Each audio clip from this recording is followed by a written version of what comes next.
All right, I'm going to call this meeting to order. All right, was it properly posted? We have a 20-point agenda. I would entertain a motion to approve the agenda.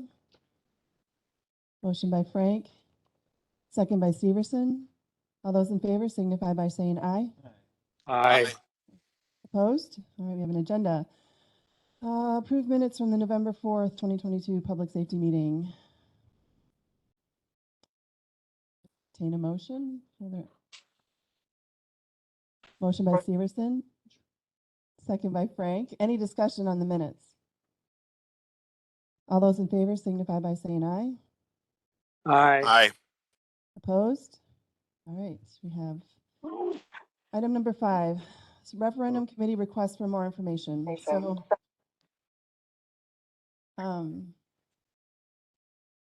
got back 1, 2, 3, 4, 5, 6, 7 questions from the referendum committee. So I'm just going to go through them, and I'm assuming that the people that are on the referendum committee can maybe comment as to the. Are those in our folder? Are those questions? This was emailed to me, and I'm sorry, but I just got back from vacation, and I didn't realize that it wasn't CC'd to everybody. So I'm going to read them. So the first one is, what language in state statute requires a minimum level of service for the coroner? I'm curious to hear from you guys as to what. I mean, the minimum level of service is we have to take care of anybody that dies with not under doctor's care. So I don't know how to answer that question. And I'm wondering are you saying that was the conversation that there's no state statute saying we have to give them deputies? And so in theory, we could just make the coroner be on call 365, 24/7? They is you, right? Aren't you on the committee? I am, but I'm not in favor of that. I think there's certain people on there that are making and driving these questions. That's kind of what I thought too. So my response is going to be that we have no choice. We are required to respond to any death that is not under doctor's care. That's in the statute.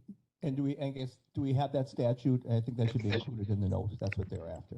I mean, I certainly can provide that. Right. That's the gist. I don't think that was included in our initial response. What the statute was for that. Oh, what the statute number is? Okay, so I will reply with the statute number. As an elected official, I would imagine there's a statute for the coroner that speaks about deputies and the appointment. Well, there is, and it doesn't say we have to have them. It says the coroner may appoint. So he has no statutory protection for that deputy position. But I don't see how we can have a coroner be on call 365 days a year. That's just irresponsible. So that's going to be my response unless someone has an objection to that. Supervisor Turk, McKee, do you have any objection to that response? Nope.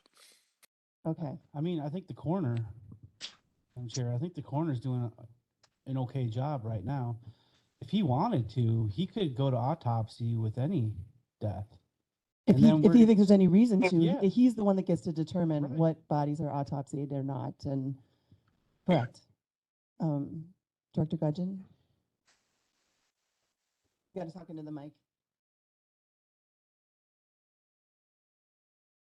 I was a deputy coroner for almost 6 years, and I think maybe the other response could be the deputies don't cost the county anything.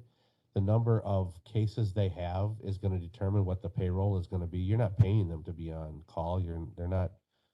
Only when they respond. Only when they respond. So that cost is as many deputies as he has. There's no cost until the call, and that's going to happen regardless. Right. So. Okay. And is that fee recovered by any of the insurance or No. funeral home? Right. Okay. Thank you. Nope.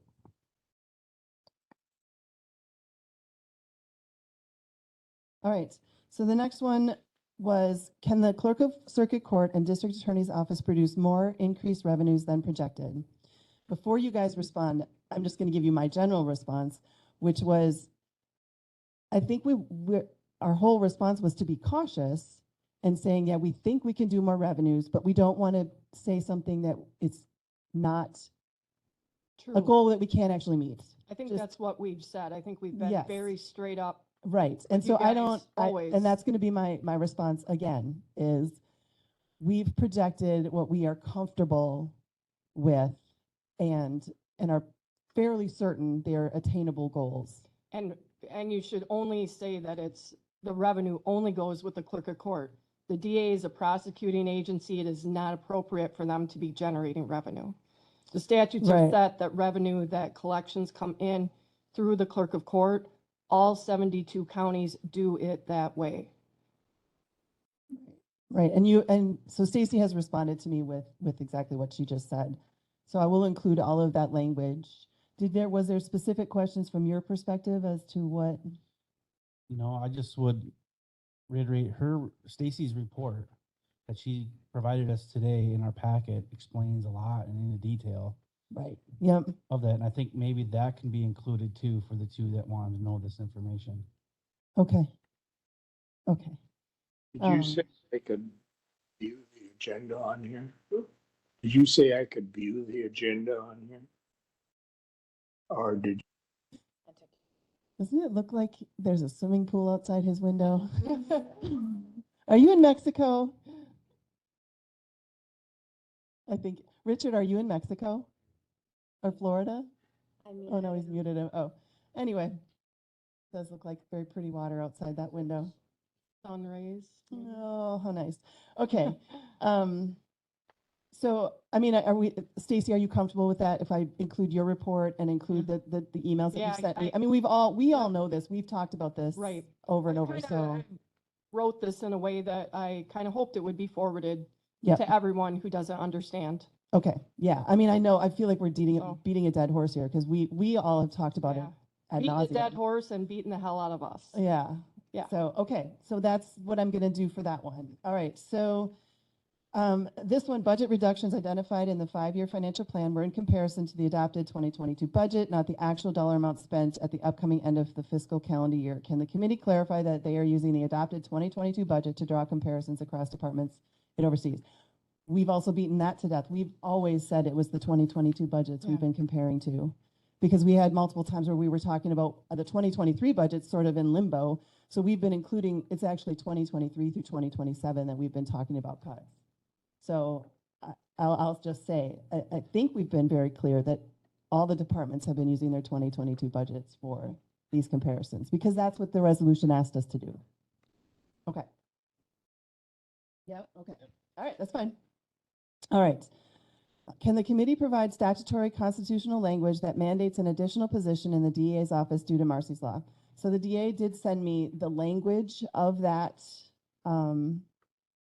It does not say you have to add a position, obviously, but what she did reiterate is that what the penalties are if we don't meet these. There are, and it actually comes down to personal responsibility. Like the board, we can, if a victim thinks that we're not providing the services that are required of that constitutional amendment and all of the other victims' rights, they can sue all of us as a board personally, and the board, the county itself and the DA. And so there's a lot of risk if we do not meet the victims, what's required of us for victim witness protections.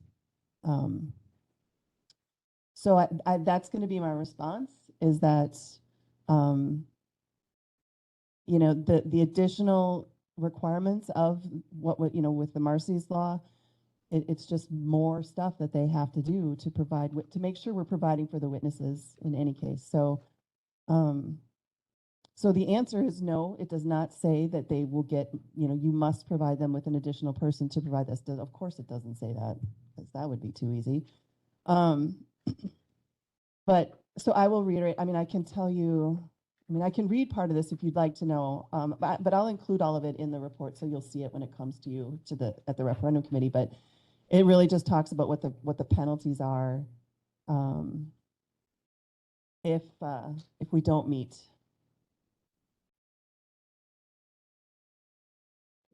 those. So so that was going to be my response for that. There's nothing else I can say. There is no statutory requirement to give that office a new position, and authorize a new position. Okay.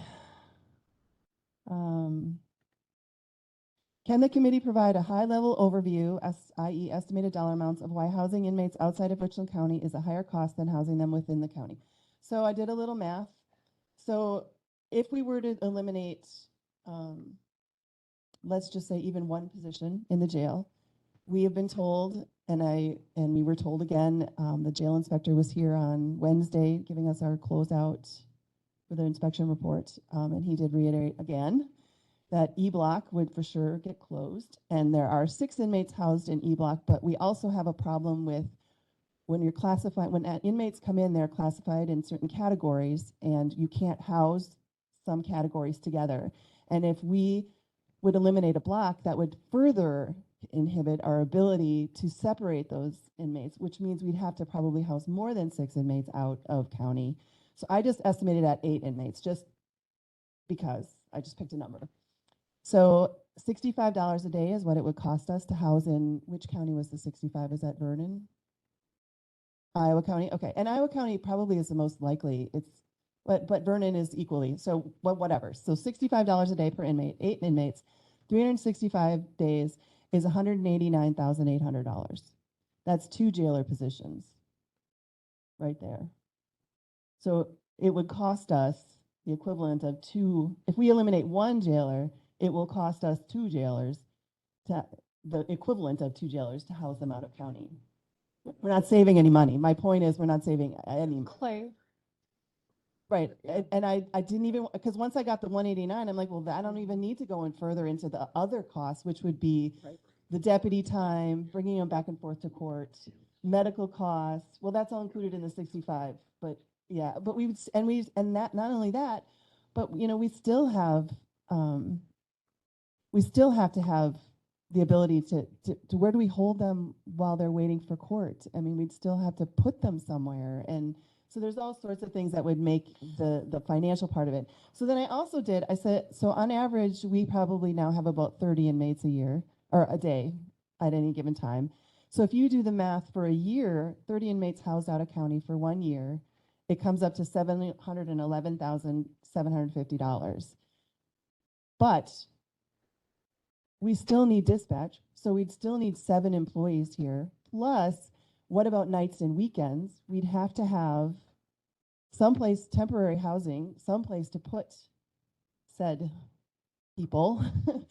So I will write all of this up in great detail. I just wanted to share with you the numbers. I mean, maybe we could get a discount on the 65 if we're housing all of our inmates, but it's not going to be significant. They still have costs associated with having the inmates in their facility. So I can't imagine it would be very much. If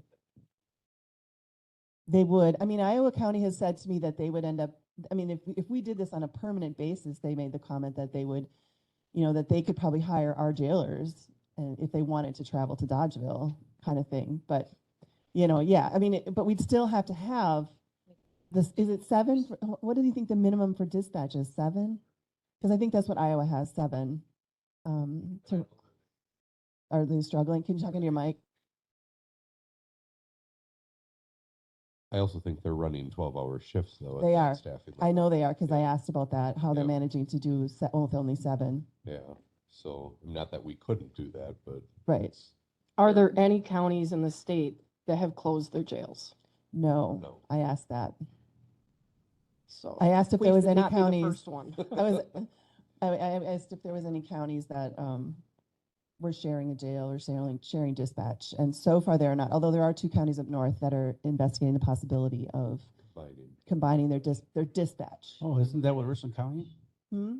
Isn't that what Richland County was in the process of a few years ago with Iowa County? I don't know. They were. It was They before. were. We said no. Yeah, the regional. Someone said it was going to be in Muscadet, which would have been really convenient. Yeah. It was like better Lone Rock. So, okay, so that's what I found for that question. So I'm going to answer it, and you guys can use those numbers to decide if it's worth getting rid of 1 jailer for when it's going to cost us the equivalent of 2 jailers. And we would still, even if we got rid of 1 jailer, but then had to ship them out, we'd still have to keep the rest of the jailers that we have because we have 5 other blocks that require. And that's not even talking about, we need to talk about staffing levels at some point, because we are currently doing 332. And I guess I shouldn't talk about this because that would be off the agenda. So I'm not going to talk about it now, but we do need to talk about staffing levels. Supervisor Severson. Could you also maybe ask a question of the ad hoc committee and maybe refer them? I'll read the state statute here. It's from chapter 5927, paren 1. It says sheriff's duties to take charge and custody of the jail maintained by the county and the persons in the jail, and keep the persons in the jail personally or by the deputy or jailer. So are we going to require, this is what I want to ask them, or require our sheriff to live here at the jail and cook bologna and gravy for our inmates every day? Actually, there's nutritional requirements. You got to do better than bologna and gravy. So that it kind of know, I there. know. And then to house inmates out of county should be under certain circumstances where it's out of our control to house them here. Right, when like our inmate population exceeds the capacity of our jail is really the normal That or time where at when got a you, staffing shortage, or if you have for a whatever staffing reason, shortage and you or- can't, yeah. So you want me to just, I'll reference all of that in what I write up. I mean, I think that we can look because the other reality, and I think this is okay because we're talking about how much it would cost to house out of county. The other reality is we have a jail that is aging quickly. I mean, it's well aged already, and it's and we are, in our current state, we will not have the capacity to build a new jail until 2034, when we've paid off Pine Valley. So somehow we have to make this jail work for 12 years, and so that is a conversation for this committee as to, are there things that we can or need to or absolutely must do to make sure that we can keep that facility running for the next 12 years. That's a long time. It's a really long time. Considering that it should have been replaced 10 years ago. I mean, we've already borrowed a lot of time. And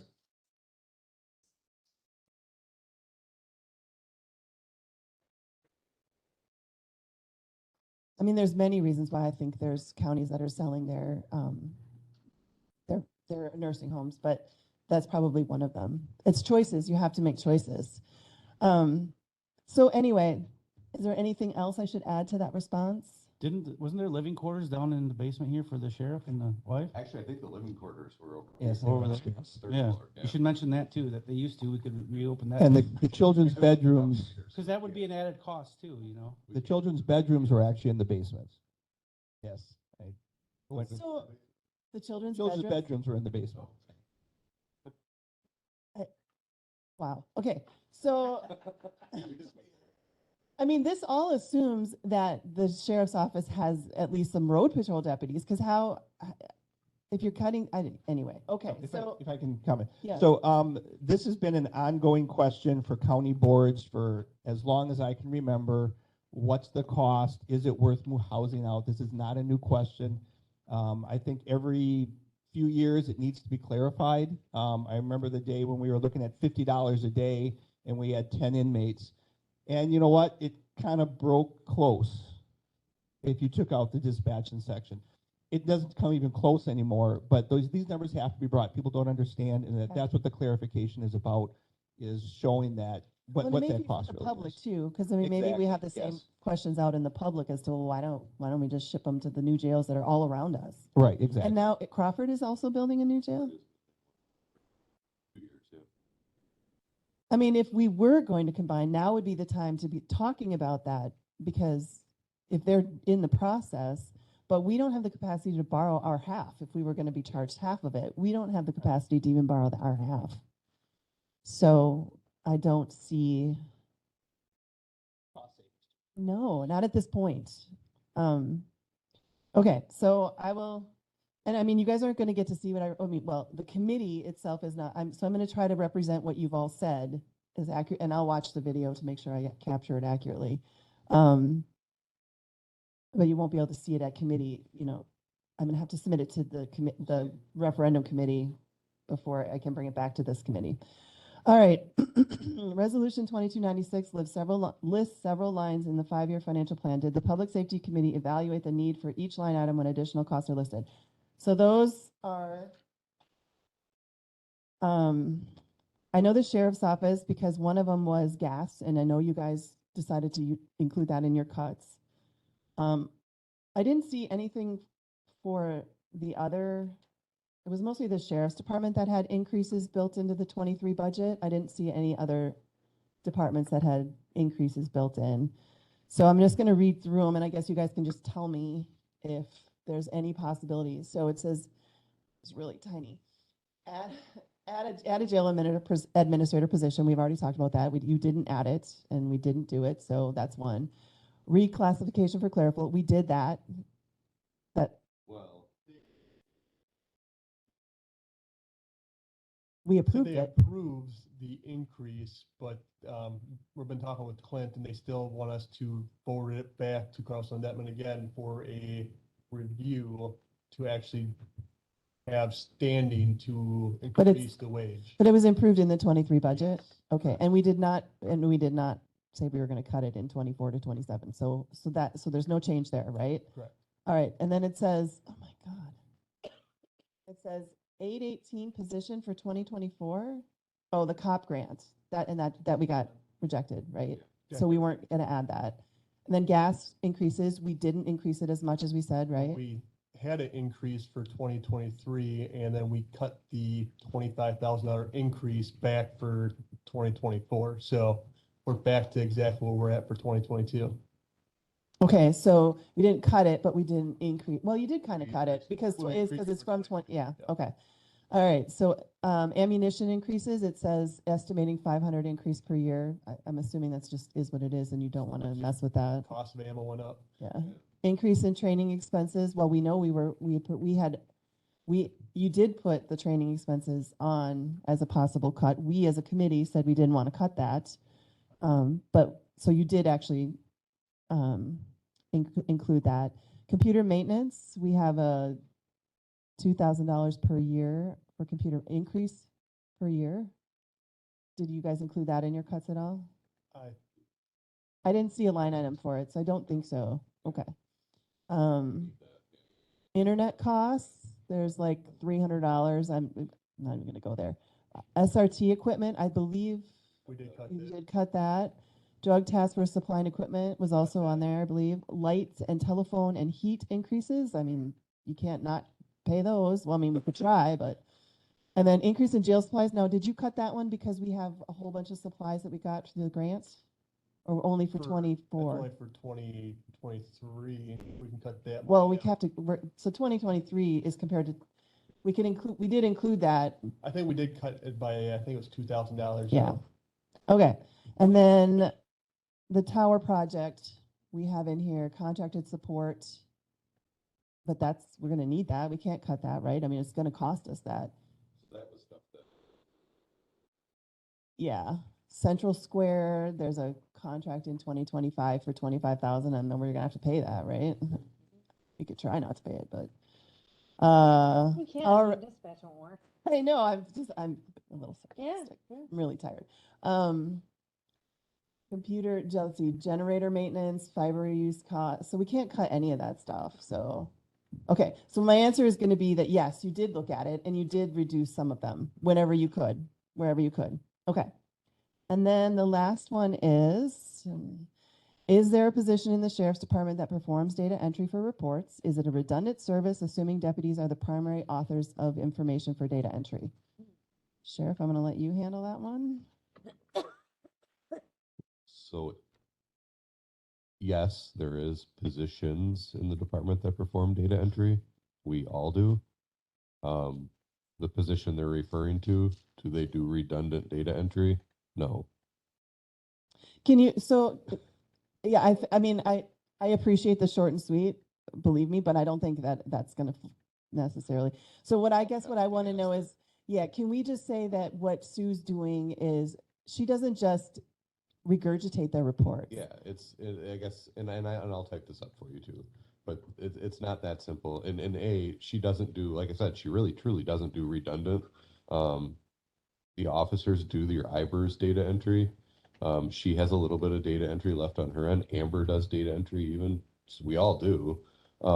But It's beyond. It's what happens next, It's right? beyond the data entry and the report writing. Because then she's the one that makes sure it gets to where it needs to Yep, go. She's yep. the one that makes sure she tracks it and follows it through She's the point of process. contact when somebody The- wants it. and the she's- DA Yep. and Yep. all, yeah.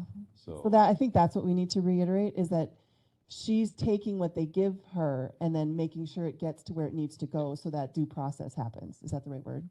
Whatever.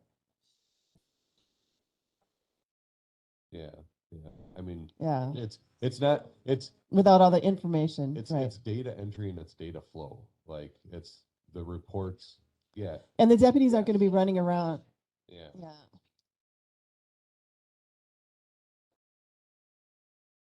Yeah, it is. I mean, like I said, she's So the if you want point to of just, contact. I mean, you can still be short and sweet, but I think that's, All right. that's the part we need to reiterate, is that it's not that she's just typing up their reports. That's not what she does. And I think it's probably because the position used to be called typist, Yeah. which is deceiving. And I'm glad you changed the title, because that's a antiquated title. So some of those things are required for state reporting and federal reporting. Yes. You make sure that you mention Yeah, state and federal. those, because those are, you're right, the officers are gathering the data, but then it's got to be pooled to be sent to the state, to the feds, because that's grant money also. I know there's a number of jail projects that if you don't have that data, you don't get the grant funds, you don't get the funding for it, so make sure you include that, please. He also verifies the information, so the deputies might put it in there, but then she verifies that information from the. Making sure it's accurate. Make sure it's accurate. So et it's, cetera. yeah. So do,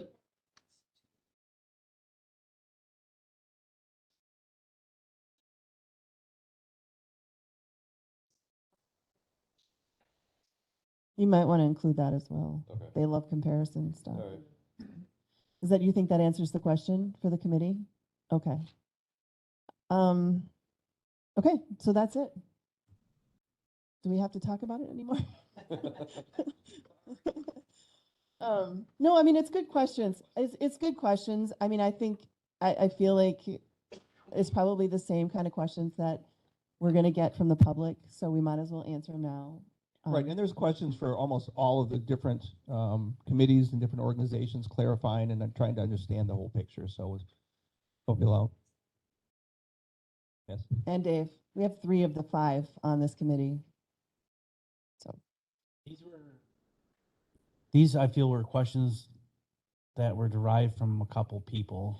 although I will say that they probably are representing other members, because you guys know this committee, you've been on this committee, you have a much greater understanding of what happens in the departments that report here.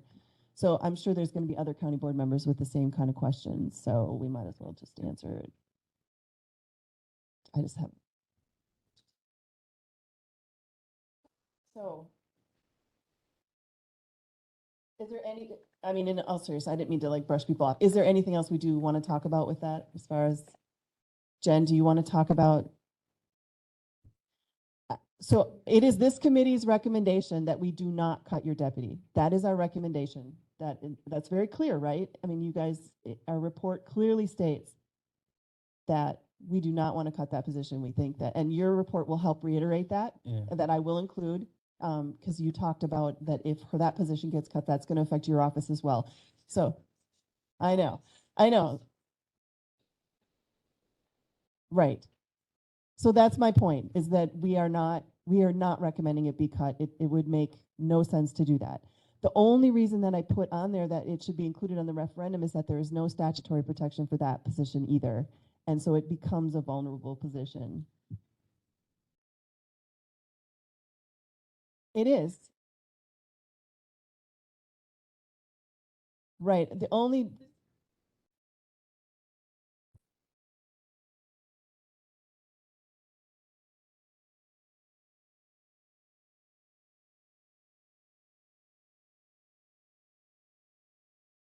Madam Chair, if someone's talking, we can't hear them online. All right, I'm sorry. This is Lisa McDougall. I'm the judge. We're just talking about the proposed cut to the position. it's not proposed to cut. Well, if, I can take that off of there, but then if it doesn't go into referendum and they decide they want to cut it, then it won't have any chance of being. sure, why is that position being recommended to go to referendum, whereas some of these other positions that are not being recommended to go to referendum. Yeah, I'm not quite sure why the discrepancy. So I can remove that language. And I will just, I mean, I can remove that sentence from the report. Well, That's I not guess difficult to do. We'd like to hear a little bit more of a justification, because it does make it feel like that position is a little bit more vulnerable, and that somehow it isn't quite, it doesn't provide the mandated services that, say, the DA's office new position does. And it's just simply not true. You know, these victims have a new set of rights through Marcy's Law, and the DA's office does have to provide those services to them. But some of those services come through the circuit court. For example, these victims have a right to a speedy disposition. Well, you cut a position in the circuit court, well, everything's going to come and start to slow down. It has to slow down, because every hearing, every case, there has to be a clerk that files that case. There has to be a clerk that schedules that case. There has to be a clerk that is in the courtroom writing the minutes and recording what happens. You can't, you're not, of course, you're not reducing the judge position, but the judge can only do what is supported by the clerks. And so you have these victims who have these certain rights. Well, all of that gets played out in the courtroom. And if you cut what is already a bare bones budget for staffing in the court or in the circuit court, which is Jenny's office and Stacy's office, there's going to be a slowdown. It creates the same kind of liability for the county that as what Jennifer was talking about in the DA's office. So I'm not quite sure why there's, you know, it just feels a little bit uneven here, and perhaps there just isn't as much of an understanding as how critical these staff positions are in such a small office. So, yes. I think I brought this up last meeting, and I'm just reiterating what the judge said. I want to keep this as generic as possible, not say this position, but just say a position. Because then at that time, if the referendum doesn't pass, then we have to make the hard decisions which position. But as far as the ad hoc committee, don't say we're going to lose a certain position, we're right. just lose a position. Can you tell me how that's going in the ad hoc committee as far as what are they saying that we need to be, the language has to be specific, or what? Do you know? I mean, right, but I don't know, because I haven't watched all the meetings, but I know there's been discussion about how specific the language has to be on the referendum itself. There's rules about it. We haven't discussed any, like, what the language is going to say for the referendum. Well, that's part of what we have to decide, right? That's what the ad hoc committee is going to do, and then come up with that language or present the facts, and then the county's got to decide what language, or if they want to go to referendum, and if they do, what language they want. Okay, so why don't I take that paragraph and include that in our response that I'm going to be sending, and just add the same language I did for the coroner's office and the others, where it's a small office with small budget, and therefore we think it should be right. I think what they're looking for is, well, they're looking, it's not in state statute, do we have to have it? And how can we prove that we need to have it if it's not in state statute? I think Judge McDougall said it pretty good here. I think that's what we have to do. And if we don't provide that speedy trial. Can you possibly send me that, like, just what you just said as far as how it has to go through? Or I can actually listen to the meeting and That's write it up. fine. But I can give you some other examples of why it is just such a bad idea to do this, to have a slowdown in the circuit court. I mean, we're talking about, you know, how to cut dollars from the sheriff's department. Well, you know, some counties, if they don't have enough support staff in their courts, is they end up having bail hearings, say, twice a week instead of every day, which is what we do. We have them every day. And of course, that's because people's liberty interests are at stake, right? They get arrested, they have the right to have a hearing. They don't necessarily have the right to have a hearing every day. But if we slowed things down and we had bail hearings, say, twice a week. And they're in jail longer. People are going to stay in the jail. Which costs us money. It's going to go up. And that's certainly a reasonable thing for the court to do. when you have to start stacking and prioritizing what we get done because we just don't have the support staff to do it. I mean, so that's just a practical thing to think about. And then, of course, Stacy keeps saying, and she's so right with regard to the biggest piece of our budget, which are these collection efforts for mandated attorney appointments and mandated attorney fees. If we get if we are down a person, Stacy, who is able to dedicate a lot of her time to collecting the money, and that requires a lot of man hours, and it requires a lot of legwork, and frankly, a lot of expertise. She's not going to be able to do that because now that is at the bottom of the barrel, frankly, because that is not a mandated service, those collection efforts. And now we've got to start scheduling, you know, she's got to be concerned with scheduling these hearings that have to happen very Clerking quickly. hearings. Clerking hearings, all of the things that we're talking about.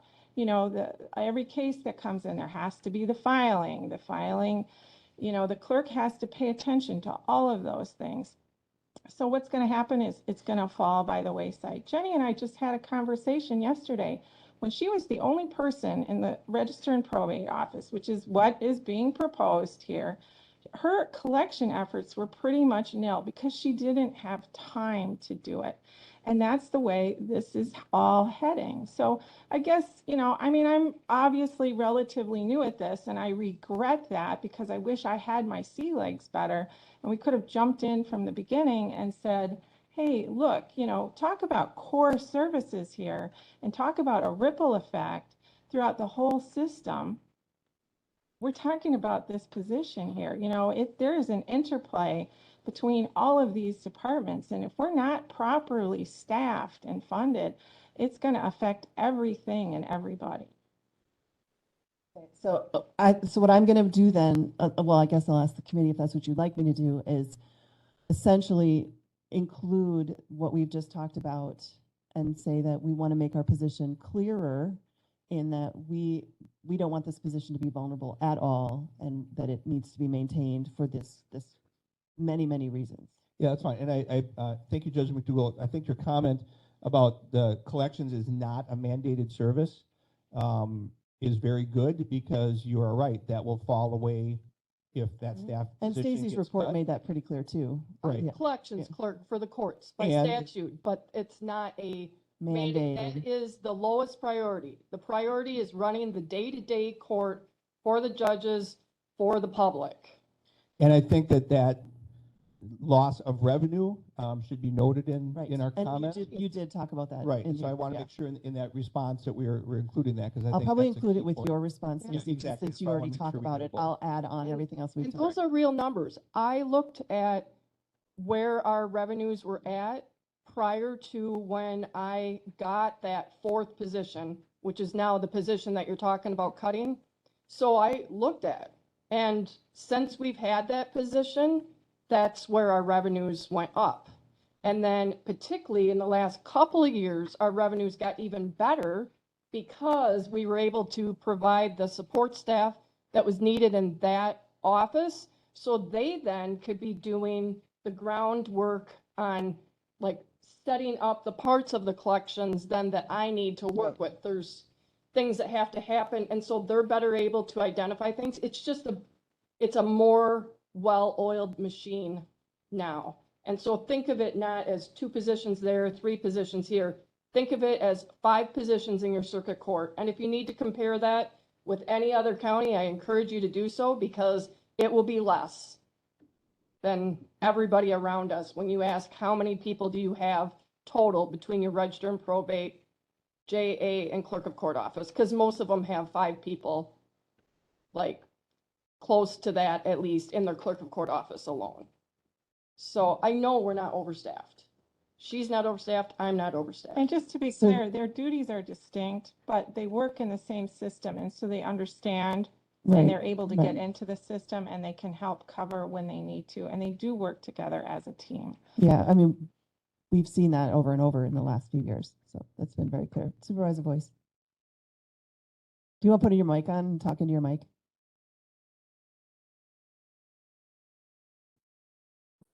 I thought the comment, simple words of You gotta get closer. The simple words of ripple effect. Yeah, I wrote that down. I think that's an excellent. I way wrote to that start down, this, yep. Because it's huge. It goes from one little person to all this being, Right. and they've got to know that. I wrote it down. Thank you. Okay. Sure. You want to talk into your mic?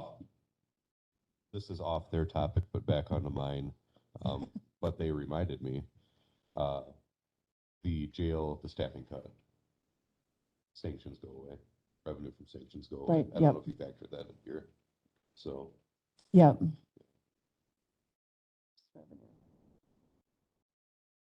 And part of our, back on to ours in relation with you, part of our collections are, one of the accounts in that is jail surcharge, which supports the jail.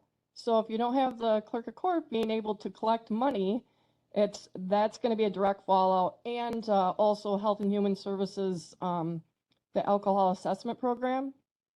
Yeah, we collect the money that goes there for that too. So. All right. Supervisor Severson? It's kind of for the sheriff. How many traffic violations or traffic stops, I should say, happen a day? County?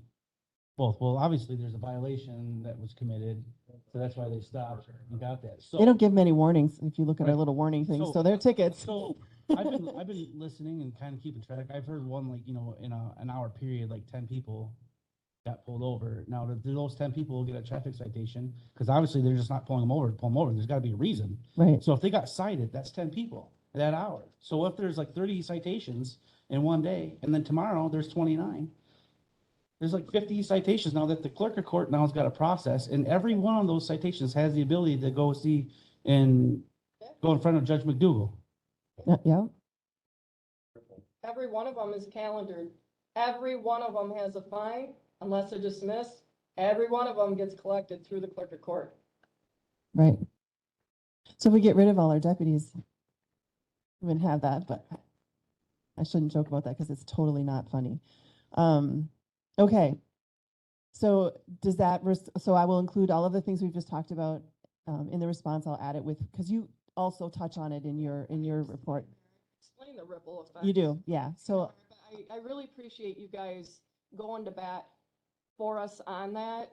I think public safety is the most important service that that's the a core. county provides and that our taxes provide. And I don't think anybody's gonna want to move to this county and live in the rural areas when there's not enough law enforcement. And not every older person in this county wants to live in a nursing home. Most of them want to live in their own homes. And they want to know that they and their property is gonna be safe. I mean, I think that was the very first paragraph of our thing was, this is core services. This is why counties were created. I don't know why we're. And how I many understand. people live in the county? How many people reside in the county? How many people reside in the nursing home facility, which can be privatized? That's not on our, we won't talk about the nursing homes on our agenda. So I can't. Supervisor Renish? We're in a different era, obviously, trying to look at all revenue streams, expenses. So like when Stacy's office spends time collecting on these traffic citations, not all that money, it's subdivided depending on where it's at and where so what I'm saying is the county's spending labor costs to generate income for other entities, correct? On, just so you know, so, yeah. Let me finish the rest of sorry. the statement. I think I know the answer to that. And so I have these things I wake up in the middle of the night. So Richland Center City Police Department does their own dispatch from what, 7 to 4? Mhm. 5 days a week? not all of it. Okay. Yeah. Flows through. Are we providing free services to the city of Richland Center? Okay, well, what's fair is fair in the world, people. I mean, we need to think about our dispatch time is worth something. There, I said it in public. We've touched on that before about Right, I come from the business community. That's just a simple business decision. You're providing a service that you're not getting paid for. And that's not right. yeah, because when you look at our report every month, you can see how many calls we take for Richland Center. It's right in there every month. Is it required to have a police department? The city, or I'd have to look at the exact statute language, but there are, when you hit a certain population, that's what I there are thought. requirements, yes. So we had 92 calls last month for Richland Center Police Department. And I think that number is usually right around, sometimes higher. That number is complaints that we actually generate in Spillman. It doesn't mean every call that we take. Right, every There's call a doesn't big necessarily, actual CAD. Doesn't show up when there is a call. So if they take a phone call and they just talk to the officers working and they don't make a CAD for it, then it's not counted. It's not Here's counted. the other thing though, like somebody could be on Kinder Street dial 911, it's automatically gonna come here. And then they're gonna dispatch right off that police department officer to go answer that 911 call. Madam Chair? Okay for being a PSAP. Yes, Supervisor Turk? I would advise caution in pursuing this line because there is mutual aid provided both directions, and I don't think we want to jeopardize a good working relationship that might then cause the other entity to re-examine what they're providing to us. Man. Yeah, Supervisor So, Gray. and to extend on to that, thanks, Dave, that was my comment also there. The number of mutual aid agreements that I know of, and I'm sure there's more since then, not only between the city and the county, but between other organizations, is critical. So, does the whole thing need to be looked at some point? Possibly, but I certainly don't want to pinpoint anything that's going to risk public safety to the community, because we have a system that works very well and is providing that service. I don't want to risk any of that. Well, it's something Not that to we mention should- that city residents are also county residents. Hey, Madam Chair, I can see that point of view, but also then in your report, that should be brought up that, we're part of mutual aid is So it's not, a so our, cost that is not seen. right, I mean, because all of Richland Center's tickets come through your office. They do. They run their, they don't have their own court. So they run their their municipal court is a circuit court. Right, And then statute allows us to take $5 from each ticket, city ticket, your- as a municipal time. service charge for running it through the circuit court. But yeah, when they write tickets, when I'm collecting, that money goes then to the city. So the city will see some hurt too if I'm not able to Do your collect. job. Does the city's tickets include the jail administration or the jail Yeah. assessment costs? And Yeah, that goes so to the that county- part comes, there's a small part on the city tickets that comes To the county to the also. jail. Thank Yep. That's money that's coming our way. That jail providing that surcharge, service. it comes out of state tickets too. Okay. So do we feel like we've got everything covered? Okay. I mean, I just want to make sure we've got everything on there that we're making it very clear where we stand on this. And then you guys can certainly chime in and reiterate. Okay. So I'm going to move on to item number 6, which is coroner updates.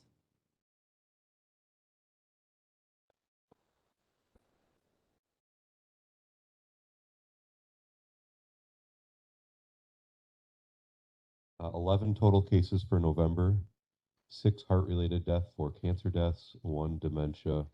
All deaths in November were cremations. They have 2 death certificates that are still pending a cause of death. And he says that for January, he will have a 2022 total breakdown for the year for you. Okay. All right, that brings us to item number 7, Circuit Court Judge Updates Comments. Thank you. So just generally and briefly, I really haven't spoken much in this committee. So I've been judge now for 5 full months. We're working really hard. That we're still dealing with a backlog from COVID, during COVID. In this county anyway, like most counties, most hearings were done by Zoom. There were no jury trials during that 2020 period. of course, we've come out of that. There's been that transition, but in our case now, Judge Sharp, he retired at the end of March, and leading up to that and then past that, that slowdown just kind of continued. So we've been working through a pretty big backlog. When I took the bench, then we had a period of 3 months prior to that where we had reserve judges. Those reserve judges came in not every day. They were here 2 or 3 times a week sometimes, and they would hear whatever was pending. But that was also, things did not flow very smoothly. Everybody, when that happens, the judge isn't up to speed on particular cases. Just things move much slower. It's taken there's been a long period of a lot of backlog here, and we've been working like crazy to try to sort of catch up and we feel like we're running 100 miles an hour every single day. I think we're starting to get a handle on things and move through that transition a little bit. So we're hopeful that that will continue. One thing that I just wanted to mention was this whole idea of bond forfeitures. So we've been looking at the idea of what it would take to forfeit bail in cases where defendants don't show up for their hearings. There's sort of 2 categories of, well, actually, the way we were talking about, there's 3 times where circuit court can forfeit somebody's bail. Often bail amounts are quite small. They can be a few $100s. Sometimes they're quite significant. They can be tens of thousands of dollars. Historically in Richland County, there hasn't been a lot of bail forfeitures for any number of reasons. Of course, it needs to be done in the interest of justice, so there's sort of a discretionary component to that. But I've had discussions with Aaron and Clay about the idea of bail forfeitures as promoting public safety, in that if there's a sense that if you don't show up for court, that money that's been posted is going to be gone and not returned to you, that would provide a greater incentive for people to show up for their court dates. So we've been looking at that and how to implement that and when to implement that. So those are serious discussions that we're having right now. But just to sort of piggyback on the earlier discussion about cutting an office, that again, honestly, truly, that discussion will go by the wayside if all we're doing is scrambling to try to get hearings scheduled and cases filed. So that's certainly a revenue stream. We're not in the business of making money for the county, certainly not even through bail forfeitures, but it is a reality of what will happen if we can focus on that, and we are definitely looking at it. All right, thank you. Any questions? Talking to your mic. Mike.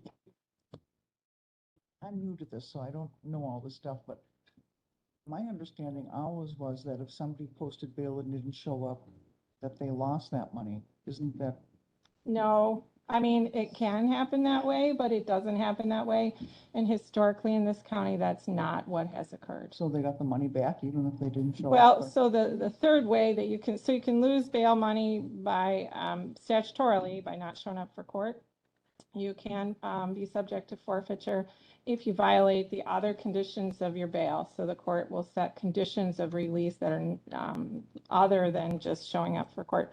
The third way that people can end up losing their bail money is at the end of the case. When a case is resolved, the court will impose court costs, and the clerk will absolutely take those costs out of whatever bail money has been posted. So that's the third way that people end up losing some of their bail money. And it is the most common, and it is the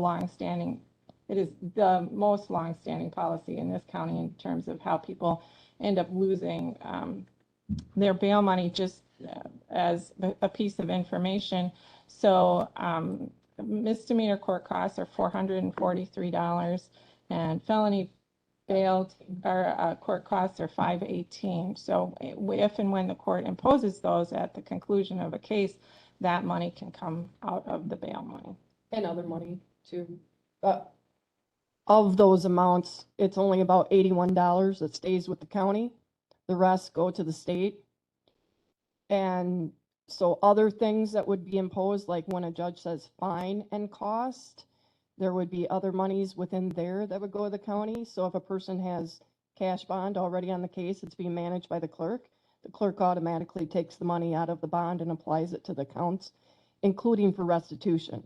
So if there's a victim in the case and they're owed money, I take that bond money and I apply it to the restitution account and I cut a check to the victim. So if the county, if bond has been forfeited and all went to the county, there wouldn't be any for a victim, you know, in the case, and maybe that's part of the reason previous courts have not favored the just straight up bond forfeiture to the county. I don't know, but it's a practice in most counties in the state. And also a large number of counties forfeit signature bonds. So when people don't show on their signature bonds, the court authorizes the clerk to assess the amount of the signature bond as cash. So if it's $200 and they just signed a bond and didn't have to post money, but then they don't show up, the court can order an arrest warrant and forfeit of the signature bond. The clerk then enters an assessment, which is like a bill, an invoice, and sends it to the defendant for $200. If they don't pay within a certain amount of time period, usually 30 days, the clerk can enter a judgment and send them to collections. And then that $200 all goes to the county. So there's a number of ways that bond forfeiture can be used, and it can help assure court appearances. And that's the only way that that like the judge and I would look at them. I'm not going to be producing motions to forfeit because of bail jumping or whatever. That would be the DA's to do. But just the standard fail to appear we can handle. Yeah, so there's a lot of considerations that go into it, but historically, it's really not something that's been pursued here. And so we are starting to have discussions about that, and it's worth talking about because I think that it can have a positive impact, not only for budgetary considerations, but for public safety considerations as well. Definitely. Okay. I just want to take one moment so we have to do the jail inspection today. And I want to make sure that the 4 of you in this room are okay, because we're already an hour in and we have a long way to go on this agenda. So are we all okay to be here until the inspection is over? Okay. All right. All right. So moving on, item number 8, clerk of court. Anything to add? No, I think that we've went over everything. You know, we're still well within on our expenditures, but we're already over on our revenue projection for the entire year. So everything from here on out is just extra to the general fund that will help those departments that aren't able to stay within their budgets. Right. Okay, probate department, we have a couple things to talk about today. So there's not a report that's submitted like there is monthly, since today is only the 2nd. I haven't received anything from the county clerk's office yet. So that is not in this month. We do have some, we had one very expensive attorney bill that's coming in, just to kind of give you a heads up on that. When you see that next month, I can give you more explanation, but we did look at that very carefully. We had a hearing on that. So just giving you a little heads up that we did have one case that was very complicated, and so the attorney fees are high on that. Okay. So that's as far as the monthly updates.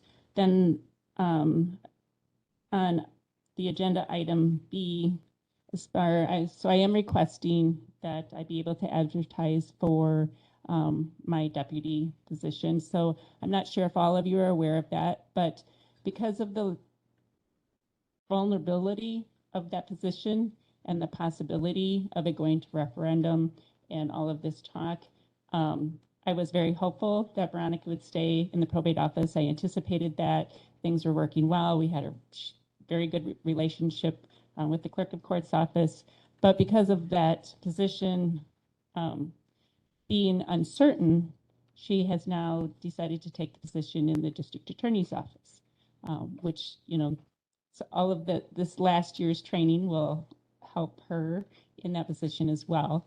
But so that will be effective January 1st.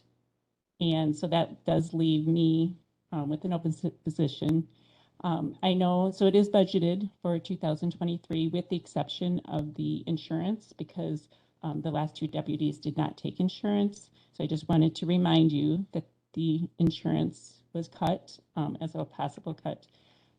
But regardless of what happens, that is budgeted for 2023. So my request is to go ahead and fill the position. I will be upfront in the advertising that will be published and during the interviews that a little bit of this is up in the air. But I would like to comment that it really does, having those positions talked about, making them vulnerable, their uncertainty does affect us retaining employees. And I just want to put that out there on the line that the employees that those are in those positions will be looking at other counties and other positions because of that uncertainty. So when you, again, this ripple effect is already happening.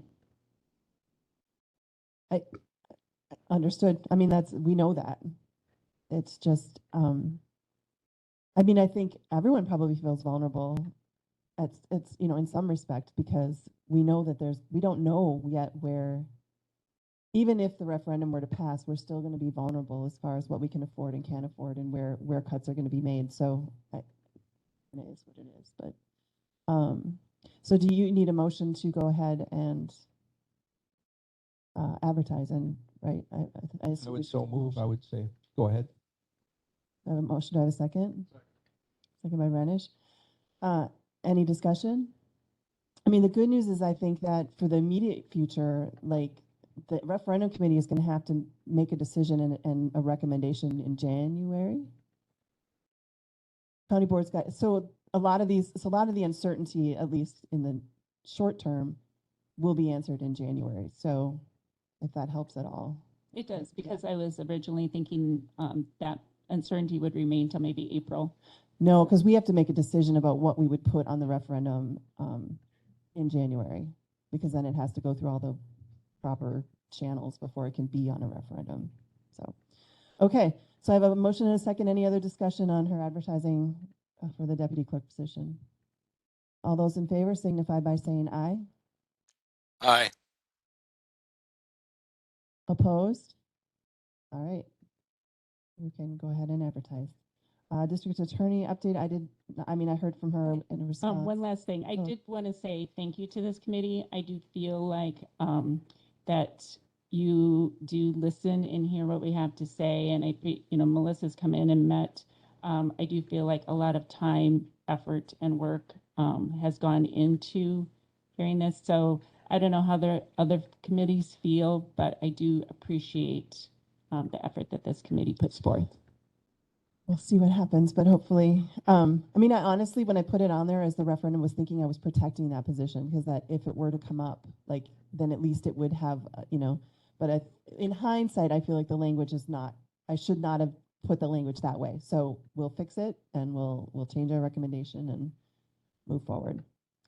Okay, so that brings us to district attorney, which she sent me a response about the referendum question, but I didn't hear anything else. So that brings us to emergency management. So we need to review a potential motion for adoption of the updated county emergency response plan. First thing, and that is in our iPads, and if you saw it. So I'll let Director Gudgeon explain, but I assume it looks to me like this is something that is done every year or every 2 years, or? Oh, this is brand new? Okay. Darren. Oh, is your mic on?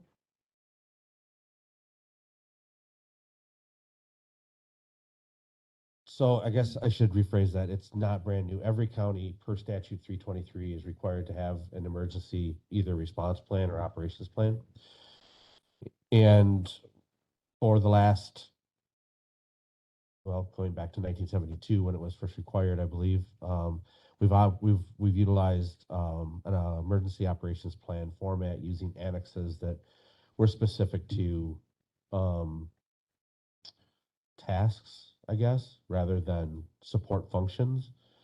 After September 11th, 2001, a lot of things changed. Department of Homeland Security was brought in, formed, and the federal government changed their emergency operations plan to an emergency response plan, or an emergency response framework is what they call it. The state then followed suit, and counties were not required to do so. They could maintain the old annexes, or they could use emergency support functions. We started looking at our emergency response plan, our emergency operations plan, like we do after every event, but 2018's flood kind of exposed some elements within it that needed to be changed. And so we do a review of the plan every year. That's required by statute. But it kind of, after the 2018 flood, with some things that happened there, it really dawned on me that it's not, sort of want to use, because we use the format of annexes, and we're not the only county that does that. When the state uses a different format, it tends to add extra layers or extra communications that need to happen because it's not consistent, I guess, with what the state does and what the federal government does. So we started revamping that, and of course COVID hit. We noticed some things with our response plan relationship to COVID. And so I undertook the task of completely revamping our entire emergency response, our emergency operations plan, converting it to an emergency response plan. And that's been an ongoing. Is this format that the state and the feds use, Correct. essentially? Yes. Okay. Yep.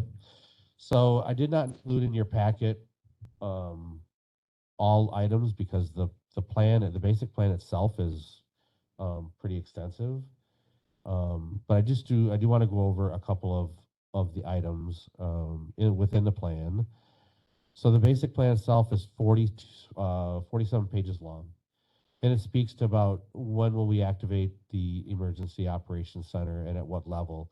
A level 1 activation, it means that all hands on deck, the feds are involved, the state's involved, and it's a significant event. And we've only had 3 full level 1 activations. Were they floods? And they were all floods. Floods. Yes. Level 2 activation is would be what we did for COVID, where yes, all hands were on deck and everybody was affected, but the response to that, because every entity and agency and individual was kind of responding themselves, it really didn't escalate to the level of a level 1. Yet it was still intense and it was exhaustive and long. Yes. So, and then we are always kind of at a level 4, which means I'm on call 24/7. I check certain reports and certain things every day. What's the weather? What am I seeing through bulletins that come out from FEMA, Department of Justice, just local events that are going on to maintain situational awareness. So the plan talks about that. It goes through what response is, what is recovery, what is mitigation. It talks about the organization of the emergency response plan. So if you go to page 7, this is really the difference between annexes and a response plan. So for the county, being in a state that's a home rule state, Wisconsin's a home rule state, we don't necessarily have jurisdiction over a township, over a village, over a city. So if a disaster strikes, it's that municipality's responsibility to enact their plan, which I'm required by law to assist and coordinate and help with. When they reach a point, so if the city of Richland Center says we're to a point that we can't handle this anymore, it's beyond our scope, then they request county support. And these ESFs that we call them, and it's 1 through 15, is how we provide that support. So for instance, ESF 1 deals strictly with transportation. Our resources for transportation would be our highway department, our sheriff's department. Communications and warning would be sheriff's department, Aries Braces, MIS. Public works and engineering really is just highway. Firefighting, which sometimes departments or some entities will think that the county has a plan for firefighting. This is only when fire departments have come to a point where they're requesting our support. So we don't run the show. That's the fire chief's job. They use Mavis, but this ESF would come into play. Let's say we had a major wildland fire in Buena Vista, and it's going through the sand dunes, and it's infecting people, it's affecting transportation, it's affecting railway. Then this would come into play, and the county would activate the emergency response plan, emergency support function 4. So there's 15 of these. We are finishing up the last 2 updates. And I have met with and gotten signatures from every department that is affected by this, or not affected. I don't want to say it that way. They might feel affected, but, and I'll go over all the departments that participate in this in an emergency when there's a full level activation. On the next page, you'll see the county basic plan outlines the chain of command. So when there's a disaster declaration, the county administrator is actually in charge of setting the tone for the response. And I report directly to the county administrator and provide operational guidance, advise them on what's going on. And then I manage the emergency operations center.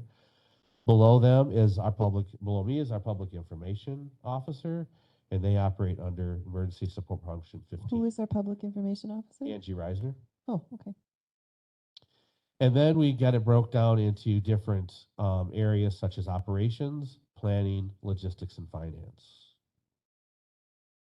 And the county administrator by statute is right? That's Yes. one of his duties by statute is to Yes. declare emergencies and stuff. Yeah, Yep. thought so.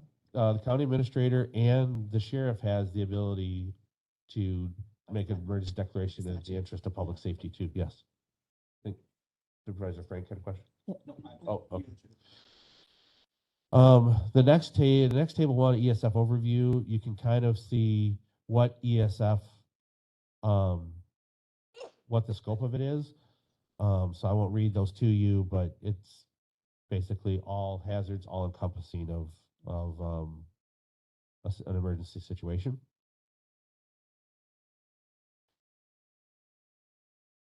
You can go on to, after that, it kind of breaks it down, the joint lead agencies for each emergency support function that's in there. That starts on page 11, but I'm going to jump ahead just for the interest of time. So I get there.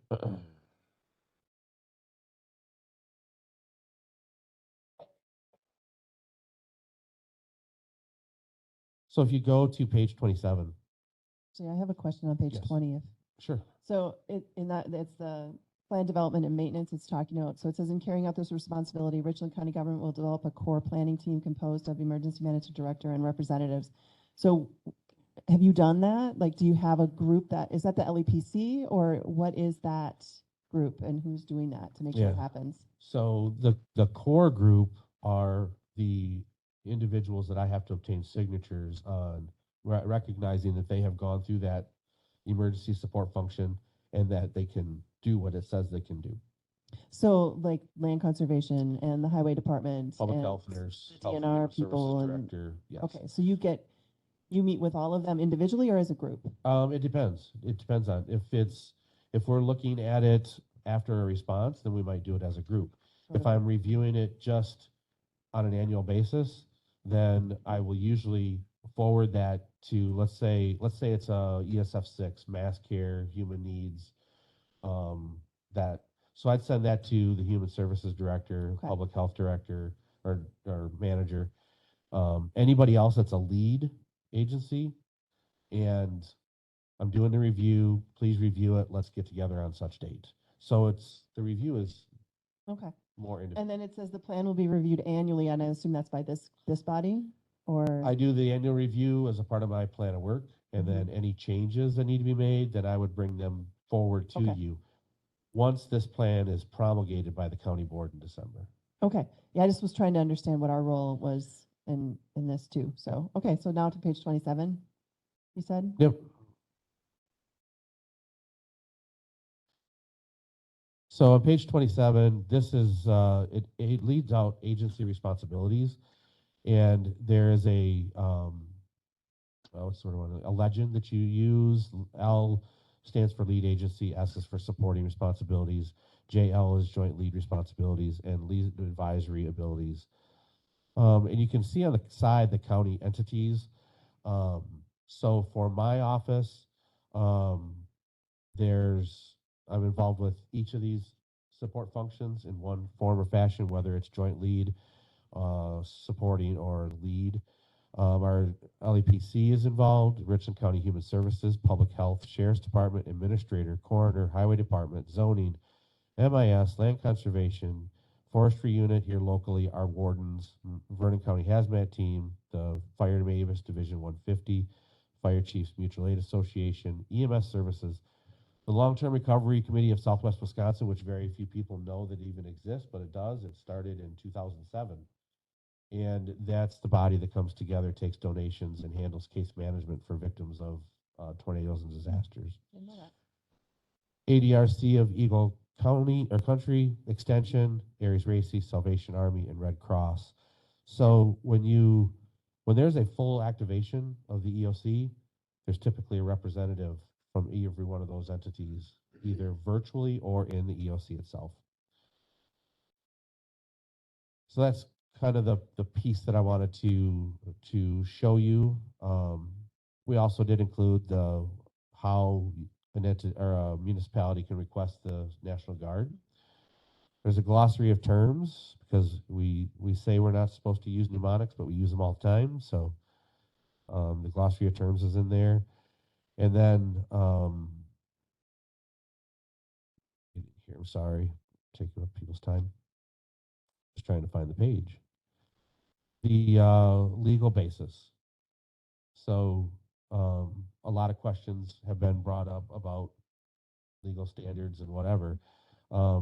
There's several pages here that outline both the federal and state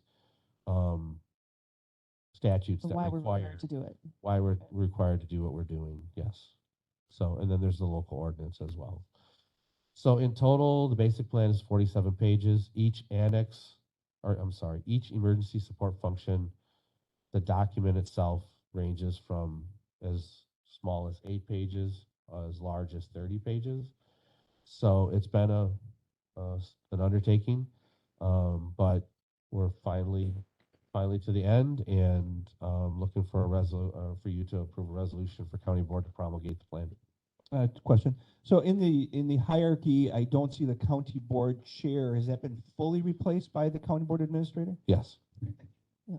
However, the basic plan, once it's promulgated, I do need the county board signature on that. County board that chair County signature. board chair and the county administrator. Yes. Yep. Yeah. Darren, in the event that we don't have a county administrator or he's not available for whatever reason, does that fall back onto the county board chair then? Yeah. Does that need to be in writing on here? Or? No, I think it falls within Statute. statute. Yeah. And depending on the circumstance, the sheriff can make an emergency declaration. So. Okay. All right. So I think you're looking for a motion to send this on to the county board, correct? Yes. Motion by Frank, second by Voice. Any other discussion? It's actually really, I like the way it's laid out. It makes it pretty clear, you know. Yeah, I think the emergency support function is it's clearer. So I can hand that to somebody and say, we're supporting the city of Richland Center or the village of Yuba today, and here's the actions that you need to take. And it also outlines, there's little mental triggers in there to say, hey, if you come across an opportunity to make this so it's not as bad next time, make note of it, how to do that, and how to get that to the right person. So. Right. All right. Any other discussion? All those in favor signify by saying aye. Aye. Opposed? All right.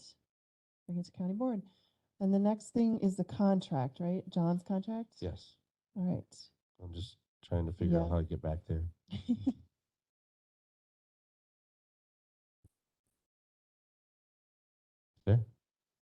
Gotcha, thank you.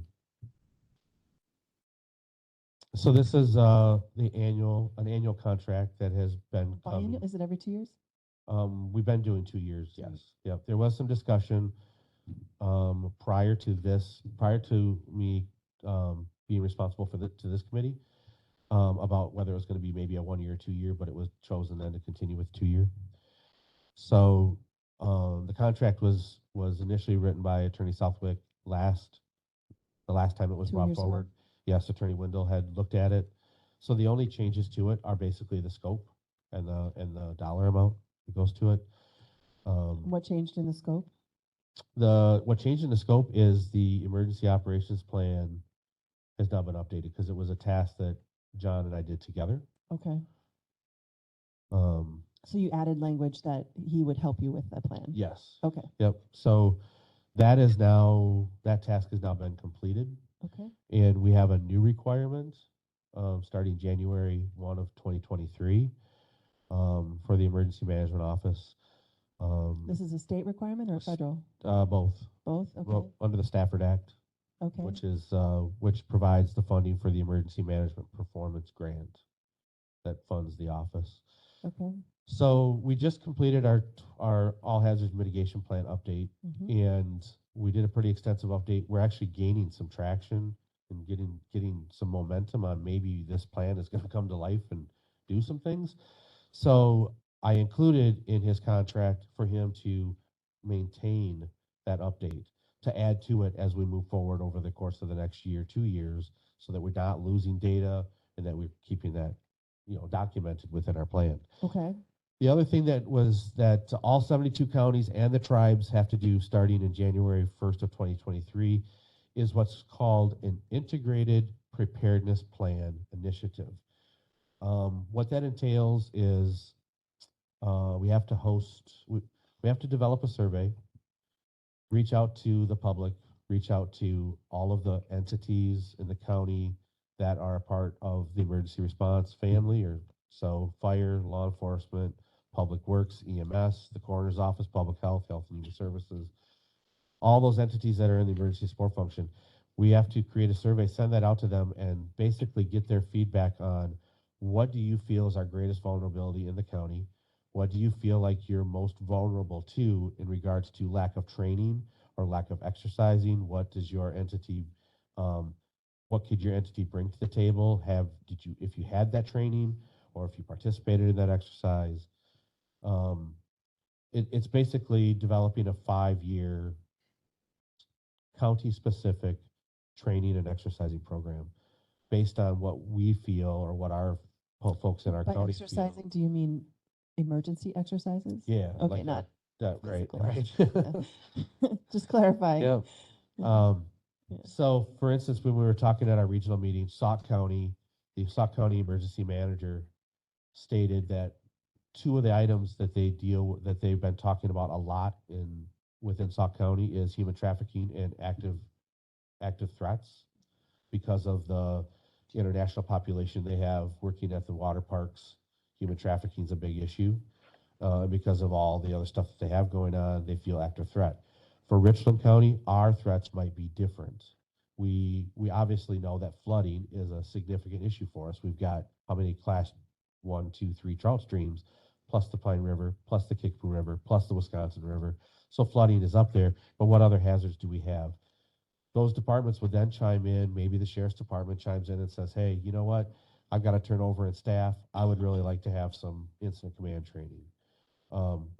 We would then put that in that plan and seek to provide funding for it. So, we've been talking about the need for some active shooter training for a while, and especially with the young crew. So this would be all encompassing.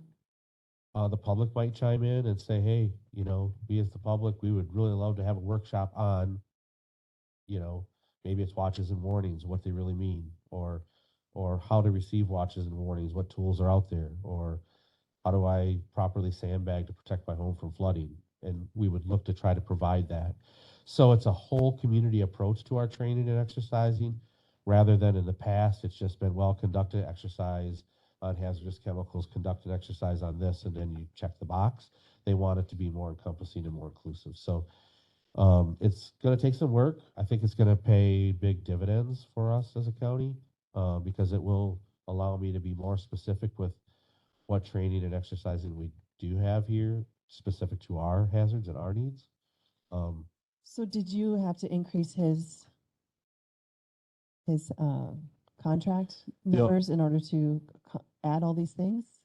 No, John agreed to Add that John without agreed to do compensation? it. All we did was added, I think it was the 5% that, or whatever county employees had. It was a cost of living increase of by 5%. Okay. All right.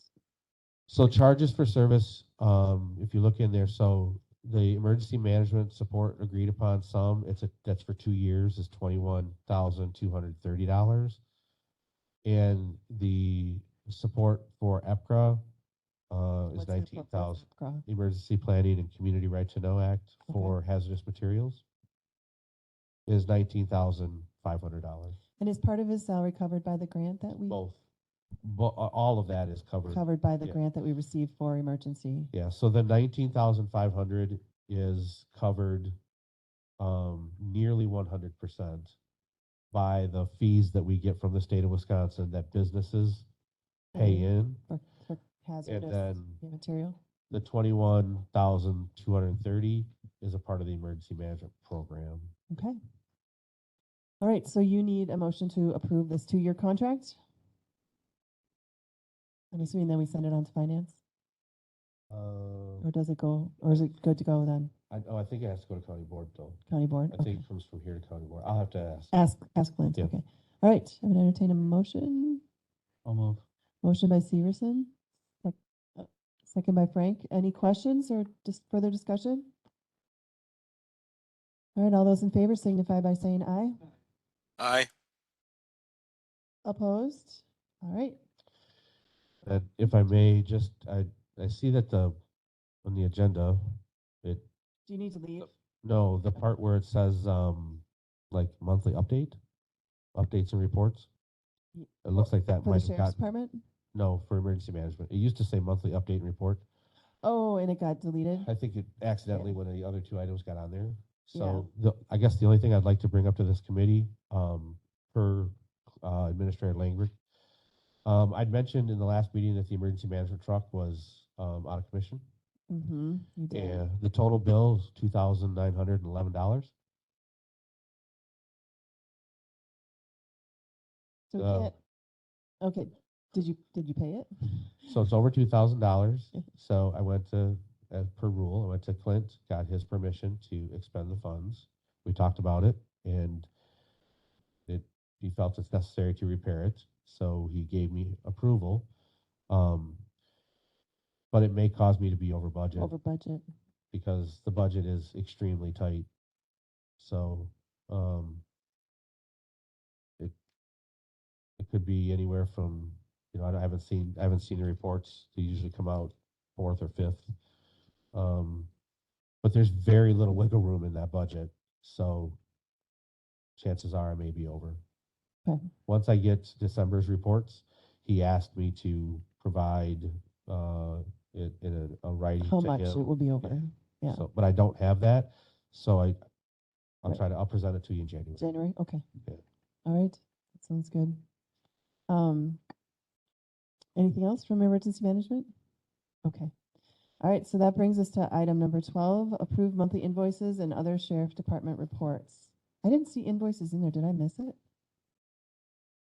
Oh, I must not have, yeah, I didn't, there they are. Okay, so did anyone have any question on any of the bills that came through for the sheriff's department? Or any comments on them? I don't see anything bolded, so that means that none of the line items went over, correct? So that's good news. Just to point it out, general communications, that was pre-approved by county resolution, but that was the equipment for the 2 new cars. Okay. And then I took the K9 specific equipment to build the K9 car and took that out of the K9 fund. Okay. So that's that expense there, that's how that was split up. And we did have enough money in the new car outlay to pay for the equipment. You didn't have to use any other lines to pay for it? Correct. Okay. Yep. So any questions on those?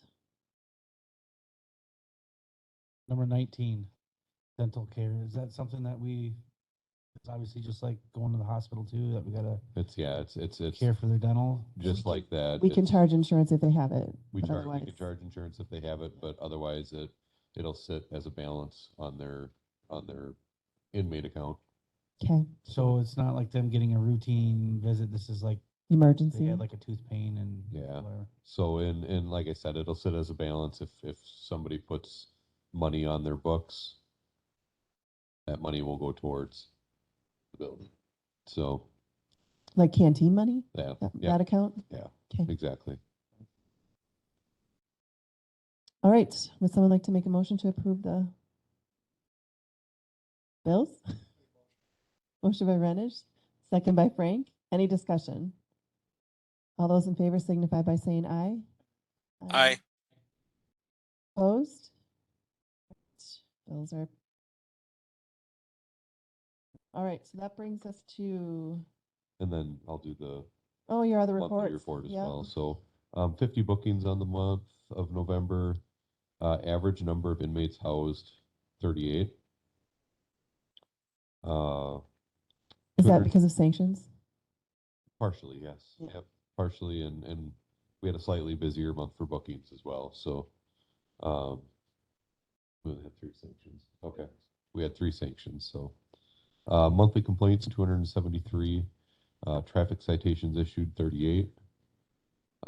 Civil process served 19 and 13 transport 19 civil process, 13 transports for the month. Average number on electronic monitoring 11. We've been pushing more people out. I was wondering if so you have the same policy though, as far as screening them and determining who's eligible. We do. The part of the issues we're running into with is we have a little bit less flexibility with who we approve and who we don't approve, because we don't have we're not operating a Huber dorm currently. So with that, we can't prevent somebody from earning an income if they have a job. So that kind of limits our screening ability somewhat until we either reopen Huber. And we closed Huber because of staffing? We closed Yeah. Huber because of COVID. Oh, and I just COVID, haven't okay. reopened it yet. Okay, Some jails across the state have, some haven't. I'm in the one that hasn't yet.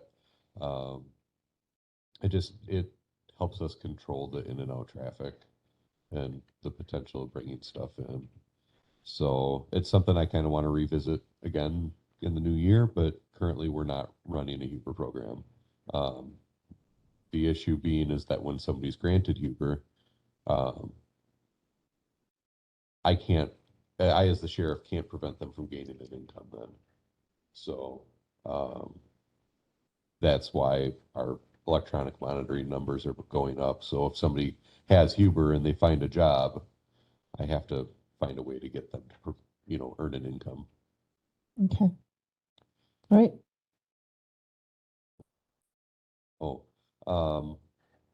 For the month, 486 calls for service, 94 calls for EMS, and 92 calls for the police department. Additionally, Melissa found out about this the other day at the jail closing, but we are losing a staff member. Couple weeks here, we're losing one from the jail to HHS. So I got to congratulate Tricia yet, because she's going to gain an asset. But yeah. Yes. We're losing one. Yeah, I'm sure the no weekends and holidays thing was a big plus. That and she, I've known she's been pursuing this through education, and now's her chance to give it a go. So. Yeah.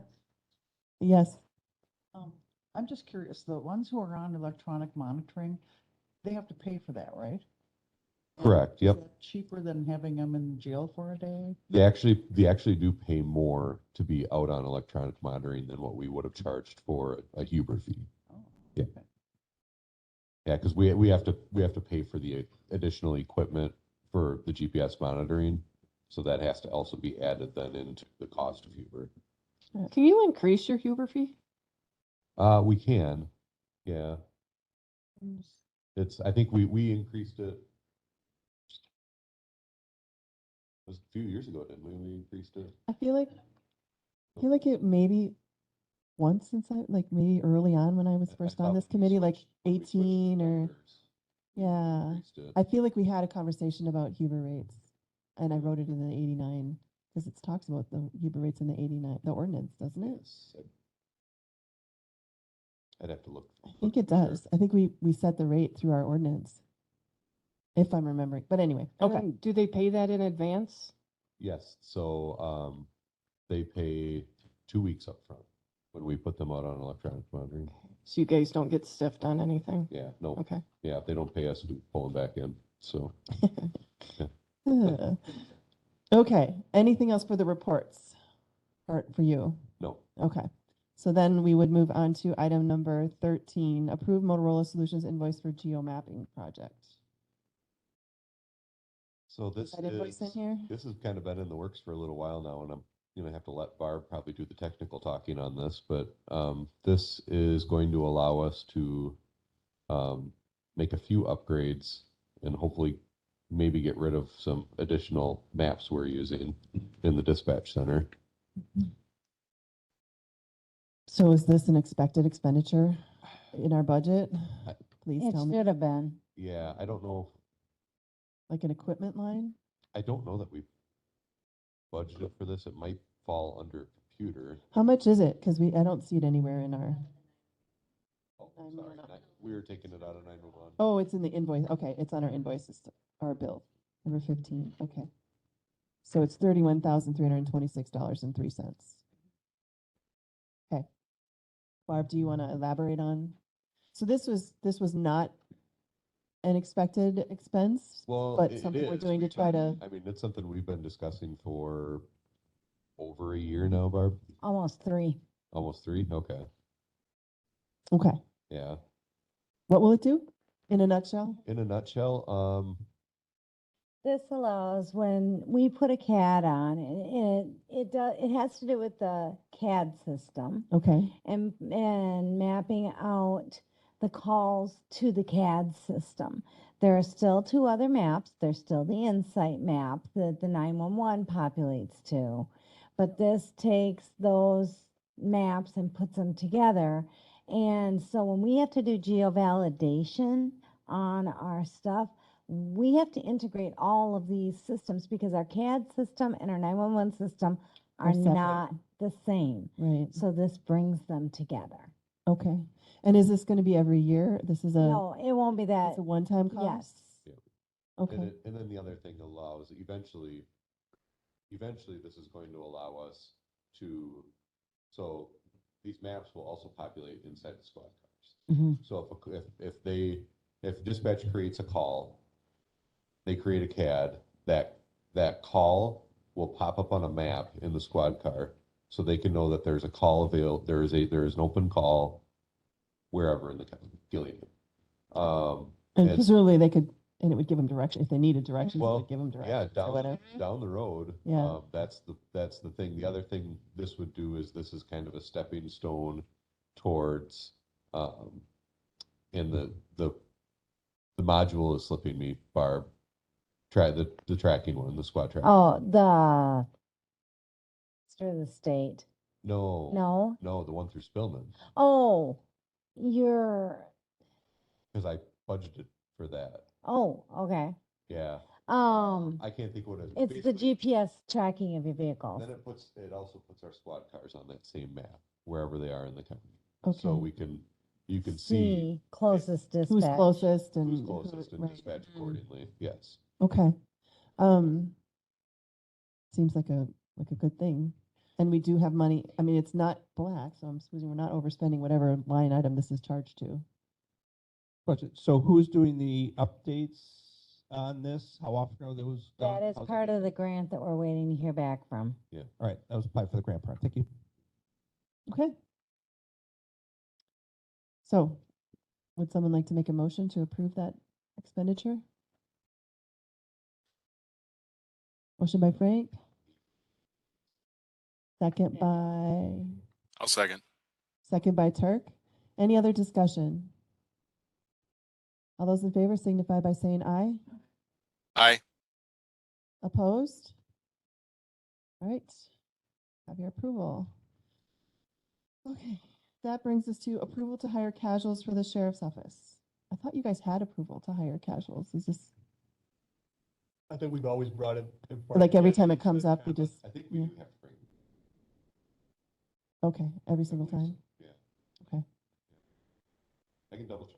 Well, I mean, I think the last casual was Braden Palmer, and she's now full-time. So now you're hiring another casual. In the jail or deputy? No, Road so patrol? this will actually be for the road. We Road, have okay.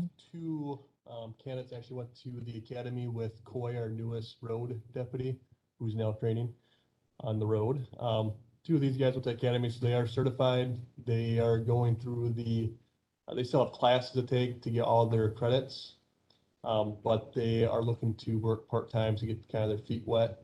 So we talked to them about coming and doing some maybe court security and transports, and if we can get them training hours to cover some road shifts with shortages with all those items. I mean, with court security, We're struggling with court security. we have one main person that does it, and then Tyler for the city's been coming over and helping us as much as possible.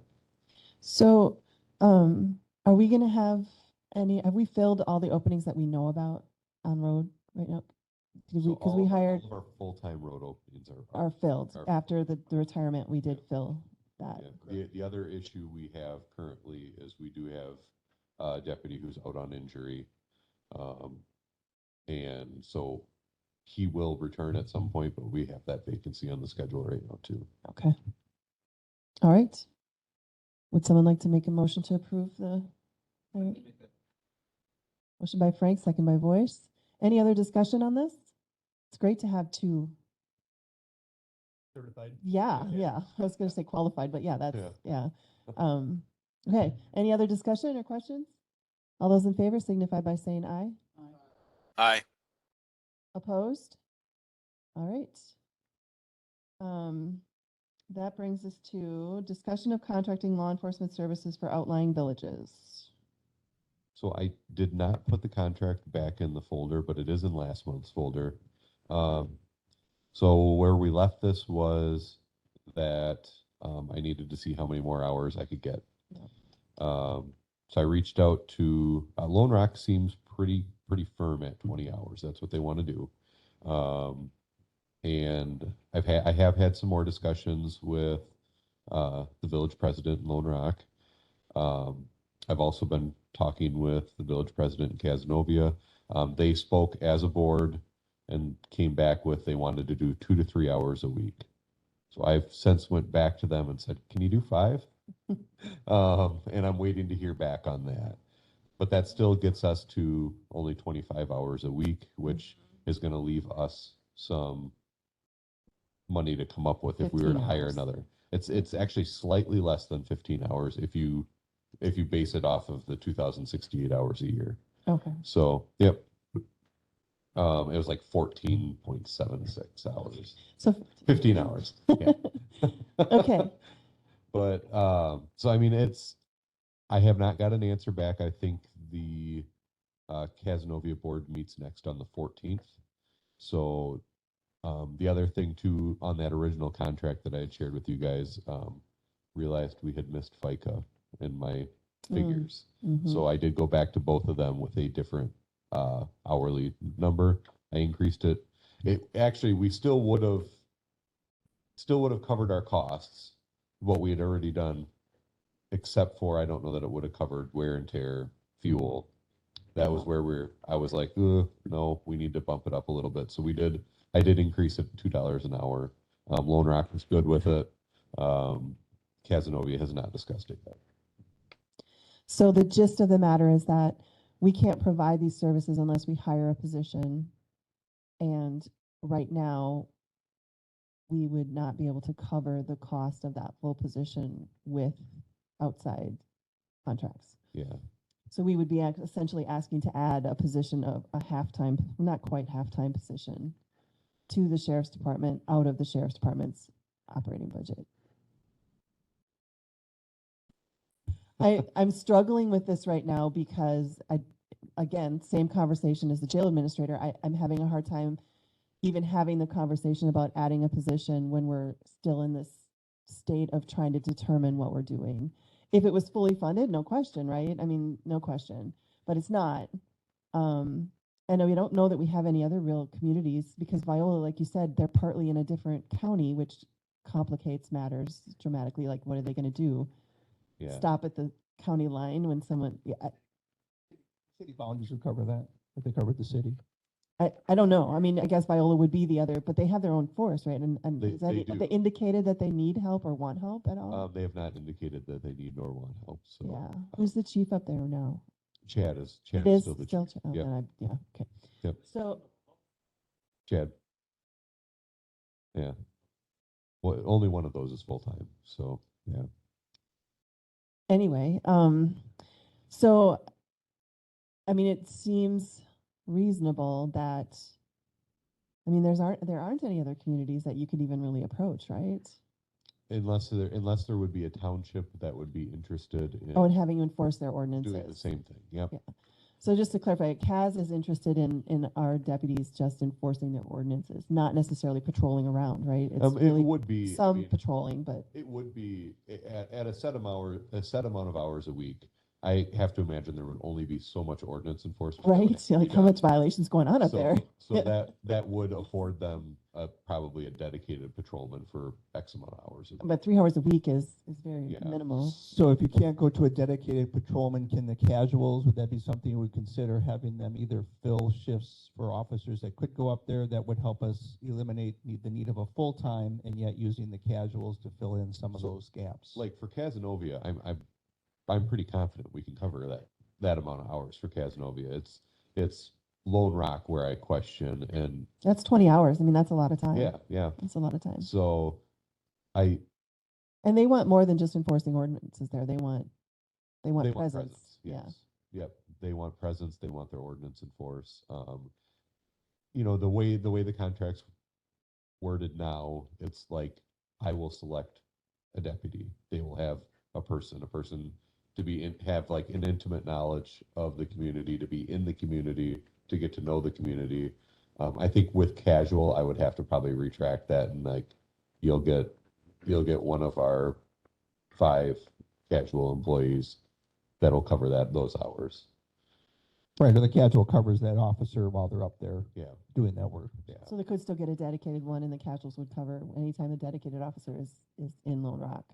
In theory, yeah. Yeah. I mean, Yeah. but that could get really It complicated. would be hard. It would be Aaron's over there going, oh my God, the schedule. It would hard to be due. I would say as a casual employee, it would be hard to give them a dedicated person because that's kind of interfering with what the intent of a casual. Right. person If there's a is. fill in wherever you, Yeah, Also with the casuals too, I'm assuming once these guys get their full degree, they're going to they're want gonna a want a job. full-time job. So I Right. think, I mean, they'll be useful for a while, but I think that will come to an end.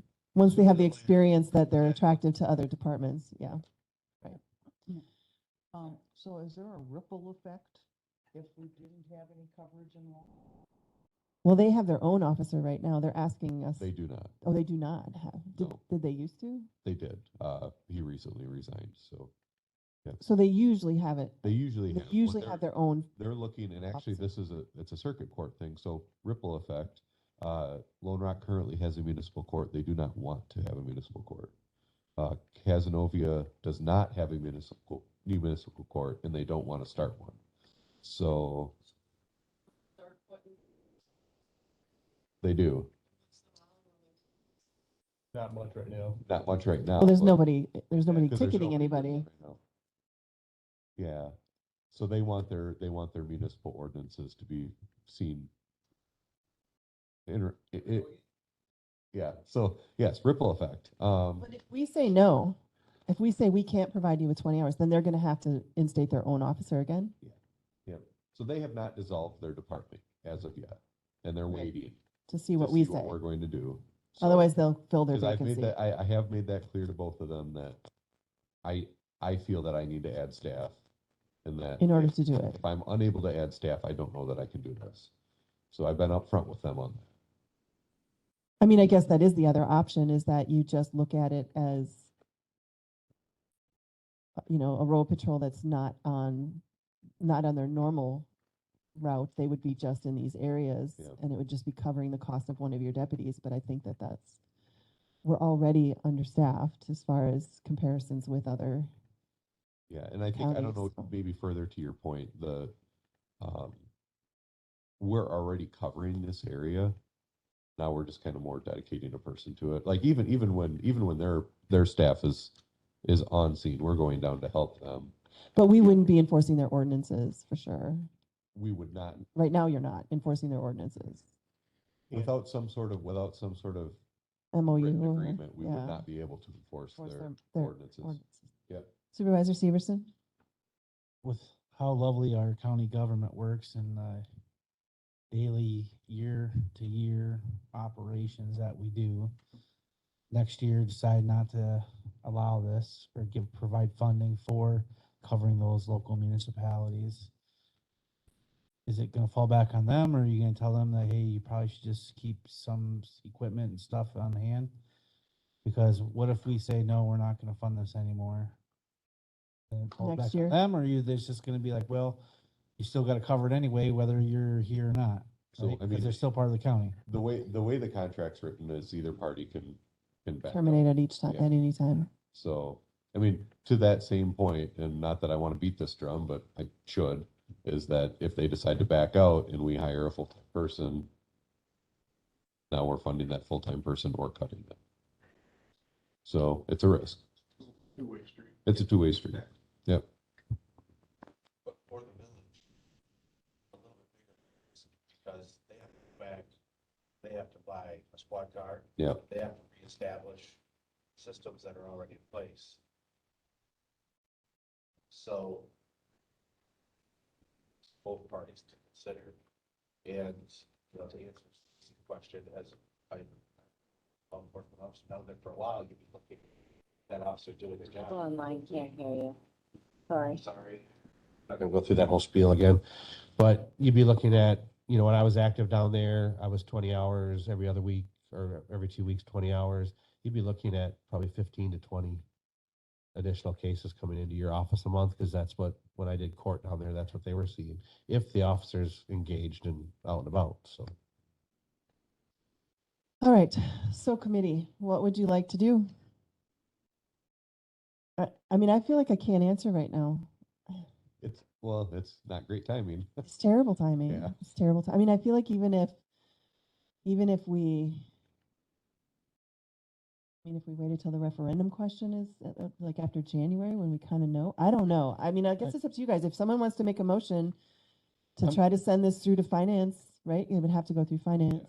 So I'm going to recommend we wait to hear from Casanova, because you're still waiting on information from them, correct? But 5 hours would still not get us there. Right. And you try to school districts and no, there's only one school district that's actually in, other than the city. Yeah.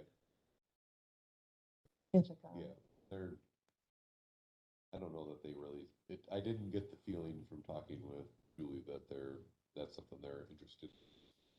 Wasn't on the agenda for Richland School to have a resource officer or Yeah. something? That'd be the city. But that would be police city part, police, yeah. It'd be the city police. Yeah, Although, is the city saying they want to do it? yes. Oh, okay. Yeah, but they're in, I guess I shouldn't say too much, but it sounds like they're in talks of it, so. Okay. All right. Could this, not to jump in, Melissa, but could this be added as a referendum for a half deputy? If you're gonna be doing the referendum question, I mean, if we propose this as a halftime position, then it is covered, but do you think you can get someone for a halftime position? Or an additional, because we would offer us a new position at halftime though. I think what Aaron was getting at was that the referendum, we would have to budget for half of the wages. Half of the wages. Or you budget for them all, I suppose, and hope you only have to use half, which is the intent. Right. I mean, I guess that's a question for you guys. Do we want to say that It's a complicated question. I mean, I would say it's worth putting in for, knowing and stating that you've got this level of income, and if that level of income doesn't come in, if for some reason the two communities back out for some reason, then that's the flip side of the coin. That's the cost of it. I think it's worth a question. And I think, just, this is something that I think Lone Rock has wanted to do for a while, but every time it's come up, it's kind of just fallen. And so this is the furthest we've gotten, to this point. So they've been interested for a few years now in doing this. It just hasn't. right. Well, I would still encourage you to consider the casuals use out there, or using casuals to fill in the officers that would go there to fill in their time. I understand the transition of that. Casual's not here that long, but and just our ability to get casual officers though is pretty questionable. yeah. We've struggled. I mean, I know you guys are kind of always looking for casuals, and they just sort of pop up every once in a while. Right. Supervisor Severson? Do you think you can talk to like Sheriff Torgerson and see how they're doing it up there? I'm not sure if they're doing any contract. I thought they were at one time. They I know. were going to Genoa. When I or first Stoddard started, or whatever. okay, when I first started looking into this, I talked with Sheriff Dreckman, and they do a fair amount of contract down there. Is that Grant County? Yes, yeah.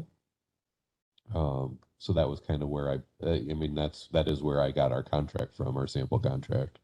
So, yeah. Does someone want to make a motion to do something, or what, we want to defer this until January again, until we know for sure? I don't know that going from 3 to 5 hours is going to make much of a difference. We still have a gap that would not be covered by contracts. So what I hear in Vernon County, like there might be a deputy on that you have scheduled for that day, but part of his 2-hour shift or whatever would be doing Lone Rock patrol. That's like, I hear that all the time in Vernon County. Like they're So out there are you patrolling, saying that all of a sudden 2 hours they're just on the radio and say they're doing Stoddard patrol. But I think the issue I have with is they want guaranteed 20 hours. If I pull somebody away from Lone Rock for 5 hours, they want that 5 hours back at some point. So that I think that's the issue I run into. Like they want 20 hours. They should be some picky. So, and the contract allows for me to pull staff away. Let's say I have a deputy in Lone Rock, but I have an emergency. all in hands on Viola. deck somewhere. Yeah. I can pull that deputy and send him to Viola, but they still want those hours back in Lone Rock when that person becomes available again. Have they specified daytime, nighttime? They have not. No. So it's your discretion of Yep. what day or the night? scheduling of the deputy in both contracts says that I have control over the schedule. Yep. And so I think what you're getting at was that you think that we could potentially not have to hire a new person, but to try to cover it with current staff and just have additional income for the staff? And I'm saying, aside from the potential of using a casual, we don't have the time for that. Yeah. The potential of a casual, yes, but I mean, right now, we're working a lot of times, it's only 2 deputies on a shift. So if we have one person specifically assigned to Lone Rock. So you got one person covering the rest of the county. Right. You can't do that. Which would be okay if nothing's happening, but how often is absolutely nothing happening? Yeah. So I still need to know what we want to do here. Well, I would go along with Supervisor Frank that until we hear back from Casanova, we're approving something that we don't have a concrete answer to. But again, it's only 2 hours different. They've already committed to 2 to 3 hours, right? So, and they're only going to maybe go to 5, which they didn't sound like they were really interested in 5, right? Isn't that the impression you got? nope, he just said he would take it before the board. Board, okay. Yep. So we're talking about 2 hours more. I don't know that makes a difference here or there. We still have either 15 hours uncovered or 13 hours uncovered. But if you think that's important, we can delay it again. I agree with you. It's just terrible timing. It's terrible I timing. just have a hard time. I'm I have a so hard time sorry. getting behind it at all, really. It's just, Yeah, Severson, Frank, Turk. Anyone else like to comment? Or someone can make a motion. Absent our budget struggles, this would be a great way to look at, having a chunk of a full-time deputy position paid for. But in the current environment, I agree with the assessment of the timing. It's yeesh. Right. So maybe we should just delay it to at least to January when we know the referendum. Well, it would have to be the February meeting because the decision for the referendum will come to the county board in January, right? Yeah, I guess I would. Unless we want to put this position as Right. as something we would put on the referendum. And I would say if you made a recommendation on the referendum for a half-time position and the other half covered by these services or by these counties. By the I think contracts? that's a reasonable ask. And then if it doesn't clear for some reason, we have our answer. So that, I guess that would be my. So when I respond to the committee, I'll just add this Yes. as a potential. I would say so. Sheriff Porter. That- I don't know. You just look I was- like you no, just I look was like you just- were not necessarily happy. I mean, I know you're not happy, but something that I wanted to say, but I wasn't sure I wanted to say. That's what I thought. What it was in reference to, and I'll just say it is, because I don't think it's Lone Rock will probably replace their officer before this plan would come to fruition. That's why I was questioning Okay. whether I'd say it. Right. I was wondering if And- the delay would make a difference for them because obviously Well, they. what I was yeah. what I was going towards was that would this be something we could possibly fund through a COPS grant? But the last two COPS grants We haven't applied gotten. for, we have not gotten. So I wouldn't be in favor of that position that we're talking about go on for referendum, because if that doesn't pass, at some point in time, we're probably gonna want that, and then they're gonna look at like, we said no, and here you go and do it, so So just leave it off of there. maybe, yeah. I mean, I'm still wondering what's going to come out of that committee as far as are they going to recommend putting deputies on the referendum? That would also change what I would say about this position. If we're just putting all the deputies on there or some deputies or whatever. I mean, I don't want to I've been very clear and we've been very clear that they should not appear on the referendum, but we still don't know what's going to happen. Right? Right, which is why I'm making the recommendation that we include the part-time or the half-time on there and the grant covered by the other half at least. I know, but I'm at least afraid for if we put one deputy on there, will that make it easier to put the rest of them on there? I don't think so. because we're putting a position that doesn't exist on there. Right. Yeah, we're adding a position. Well, I guess it And it's exists, but it's funded. not funded. Right, and we're Yeah. showing the funding for it and we're showing that opportunity for it, so. Yeah. Yeah, the, I need a motion. Someone make a motion and then I guess we'll vote on it and decide what we're doing. All right, so I will make the motion that we add a half-time position onto, and for that onto the referendum committee. The balance of that covered by the contracts with the two villages. Do I have a second? Renner seconds. Any more discussion? Something we don't have any definite funding.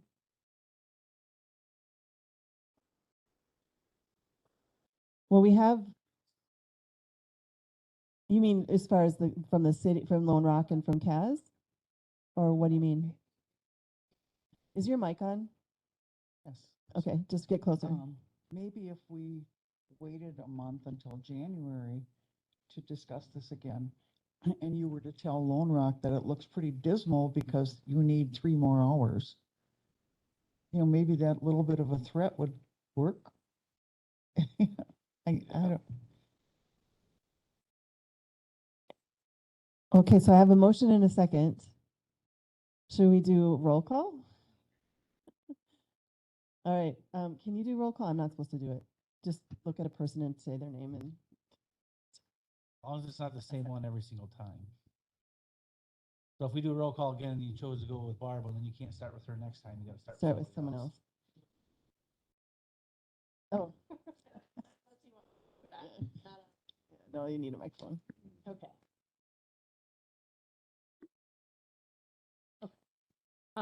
So I will do roll call. So I will start with Chairperson Boyce, No. Chairperson Severson, No. Chairperson Renish, Yes. Chairperson Frank, Yes.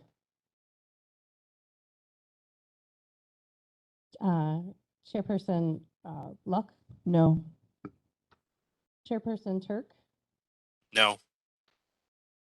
Chairperson McKee, He said yes. You've got to unmute yourself, Richard. You're on mute. Richard, unmute your iPad. I think he's saying yes. Yeah, we Thumbs up or thumbs down? can't hear you. I can't unmute them anymore. It's something needs to go away.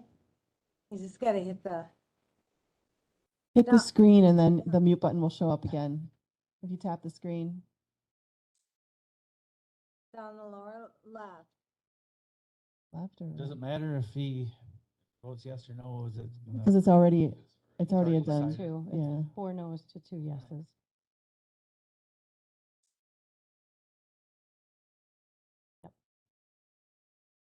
All right, Richard, if you get that figured out, we'll register your vote, but otherwise, the motion has already failed, so that's true. And I would recommend that we wait to hear more information On from Casino. January. Yeah, next Yeah, month then. yeah, I mean, thank you. Okay. Radio tower project updates. So I'm going to start with this one. So we had a discussion yesterday about subscriber because we do need to think about, we never really truly answered the question of, are we paying for subscriber? Are we doing a grant? What exactly are we doing? And what we talked about yesterday, which I'm highly encouraged by, and I will thank Director Gudgeon for stepping up with this one, is he is going to apply for a regional grant for all of the departments that will be affected by our radio tower project, in which we will look to get the subscriber equipment paid for through that grant. He's going to make an announcement to all of those departments saying, we don't know for sure how much money of the borrowed money, there could be overages. We know that the door locks are going to cost us probably more than we thought.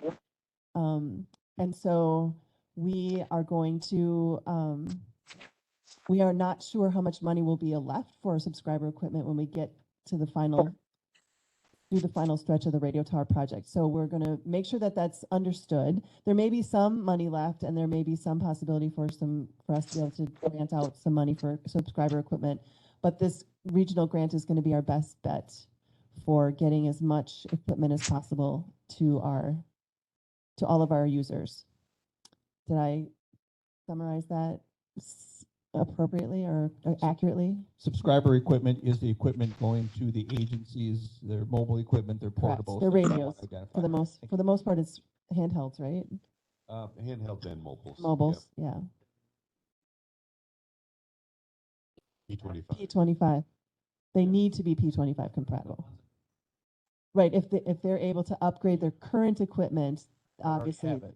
they will do Or that. already have it. Or already have. Well, I think P25. even if they have P25 compatible, there will be some costs with firmware updates, is my understanding, Oh, and licensing. Yeah. But So- to your point, like Village of Lone Rock, their fire department, they're already operating in a digital environment, so they could just program the new channels or new frequencies in and go. Right. So Muscadet is too, aren't they? I'm not No, sure they're about not. Musket. Blue River. River, I thought you said that the, And Muscadet, I believe, was talking to them. They worked with Steve, and they'll be getting equipment too. right, so this, we will have to make clear in the announcement that if they already have P25 compatible equipment, that they should not be putting in requests for new radios just because they want new radios. Unless that P25 equipment Is not upgradable end of or- service, and they can't. Right. So he What has, is end of service time frame? It Is it all 2 years? Is it no. 4 years? No, All depends on. so the other thing that will be helpful with this is each department will be getting their own quotes on what equipment they want, as long as it's P25 compatible and compatible with our system. This will give them the flexibility to ask for what type, because I know there's people who want Motorola, people who want Kenwood, whatever. And they will be able to, and they'll go through the process of asking for those quotes and getting that information to Darren, and then we will submit it as a regional as a regional grant. It's 90-10, 95-5 So, coverage. Based on our population, it's 95.5. So that means that the the grant will cover 95% of the cost, and then we would come up with the 5%. So that would greatly reduce how much of the 1.5 million we have allocated for subscriber equipment. So, and the only other update, so I asked if we had any indication of how many new towers we're going to need to build. If you'll recall, we were saying 2 for sure, maybe 3. I think we're at 3, maybe 4. Is that correct? Two, possibly 3. 2, possibly 3. Okay, so we're right where we thought we would be. That's good news. We did put $1 million in contingency for knowing that we may need to do additional towers. So 2 to 3 is right where we thought we would be. So that's good news. But the door locks, having to be separated from the dispatch consoles has turned into Either one of us. So Bob found in the response from GenCom that they actually included relays to control the doors with the Mindshare software. So it could be done with the Mindshare. Not the video. But we already have I guess my take on that too, though, is like we already have a standalone video system. So that already exists, but now we're going to put additional controls in. So you're going to add another screen then? This would eliminate that. It would. No, this will eliminate adding another screen for jail controls. No, because talking to the mic, Barb. they can pick me up right there. Oh, can they? The mic that they use is right here. Oh, okay. But the problem isn't that though, Clay, because what you're suggesting is then we're going to have separate, the other system that they're talking about putting in is combined so that you go to the video, you click on it, it shows you the video and the door. It's all integrated. And I get that, but so here's this could, I guess my take on this is this could save us money because we're not going to have to add door controls in. But do their door controls include the downstairs? Yeah. Okay, so here's what I would like. I would like us to have an answer to how much is this going to cost us in January, by our January meeting, if we could. I can't promise that because I don't control, the RFP hasn't even been written or put out for bid. So can we make the goal of making sure the RFP is out by the next meeting? By I'll January? do my best, but I don't control that. And I did, after Bob shared this with me, I did share it with Mike Day just to say, hey, this is says that there's controls already budgeted in our. Yeah, 36 relays for. I do remember that now for that you light say that. controls. Yeah. So it's, and I get where I agree with Barb. If we can have, it would be wonderful to have it integrated with our video system. It would be wonderful. That's pretty much standard now. So we're going to go beneath the standard, putting in a new system that we're not going to replace for years. But we'll still have the cameras. It's just. They won't be integrated. So, and so I guess maybe this is a really good conversation to have with the consultant because I know the Mindshare system will also handle intercoms. I didn't see the intercom card on the RFP, so that would be an add-on. I don't know the cost of that, but I know it would handle that. I'm also, depending upon what camera system you're getting, most camera systems have triggers or alarms, and those alarms can also be integrated into the Mindshare so that if a button is pressed, that camera could be alerted to that individual item, individual door, or whatever. Well, that's not, that's correct. But what we're trying to avoid is the pointing fingers when it doesn't work. And you'd be pointing fingers with 2 systems either way.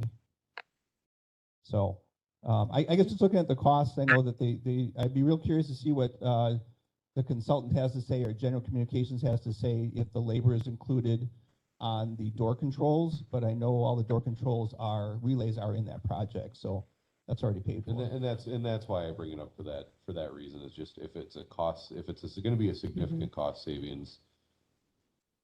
So you're saying having a separate monitor for the cameras and not having. Regardless, we'll have a separate monitor for the okay. cameras. It's just whether or not the cameras would integrate with the door controls for, like Barb described. when we were at Iowa County, if somebody approaches a door and hits the intercom, master control gets that camera on their screen. Gotcha. So they can readily identify, and that would be useful here. Would get used less in the jail, but at The our downstairs access doors and for stuff, the yeah, building, yes. right. So what are the estimates that have come back from the video project? We don't have those because it hasn't gone out for RFP. We don't have an estimate. They didn't come up with a They fault mentioned some certificate? bigger numbers. But those are not But quotes. they're not quotes, Right, they were I just understand big that. numbers. Okay. Very big numbers. Like, a lot, yeah. So, okay, so hopefully we'll have more, can we possibly ask Mike to come back in January and just kind of give us an update as to where things are? Are the dispatch consoles scheduled to go in January like we had thought, or is it, we don't have a date? Okay, but it's, we have to have this, Until we get the this camera RFP thing? and the camera stuff, we cannot schedule the install. Okay, so it really is becoming time, okay. So if the council is in that condition and the consultant would go along, or general communications would understand that the doors and the intercom could be integrated, you could move with the council right away.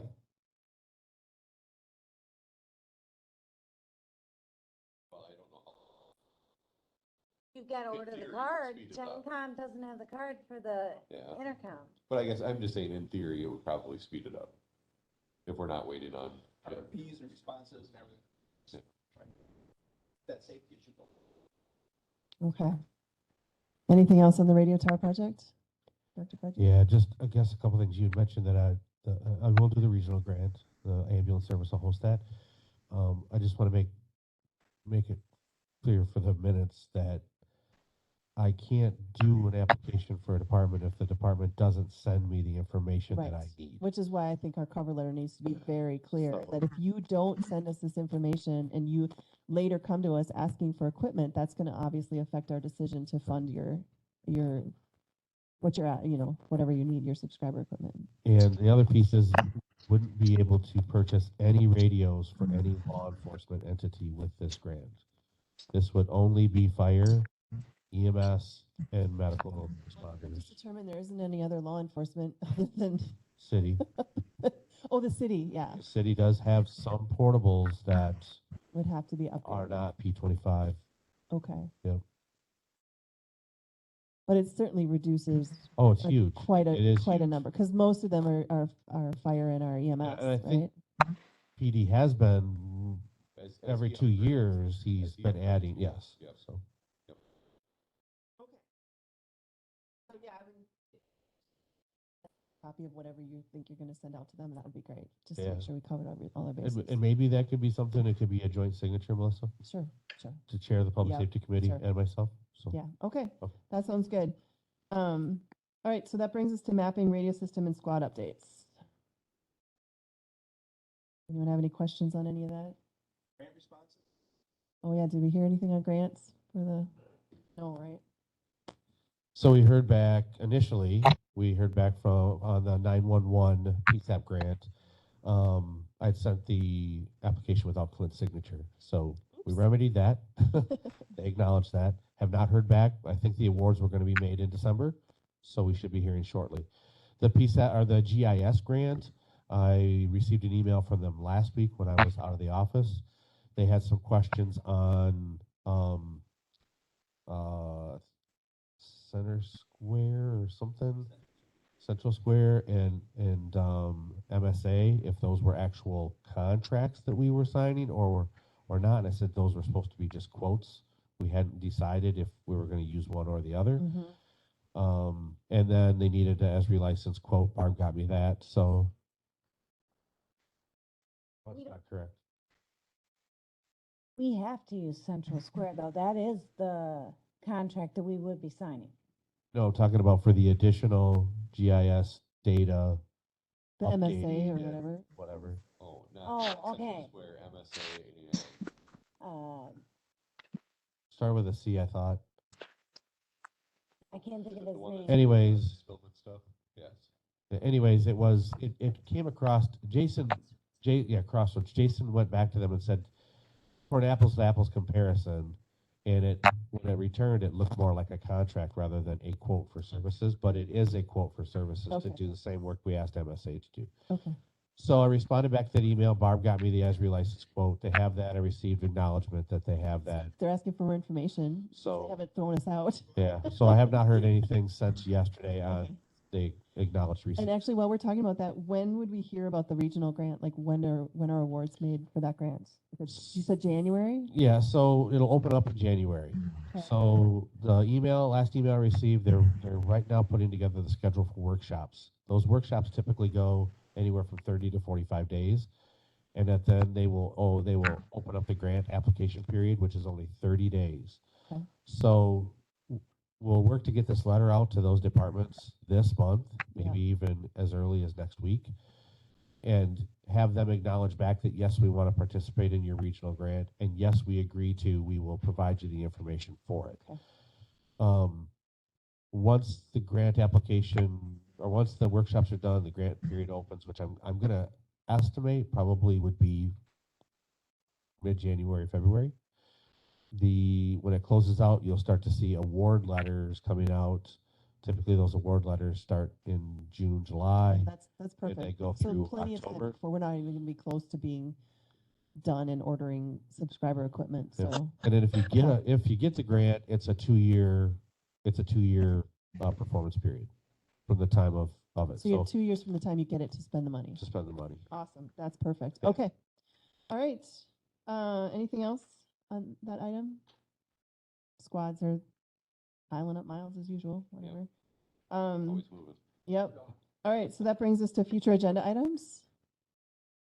I think we have enough on our plate probably, but is there anything that anyone's? I'll bring back, contract officers in a month. Yes, I hear more. I guess, yeah. Yeah. I guess that's why we're passing the. Okay, so that brings us to item number 9. Did you have your agenda? No. Okay, okay.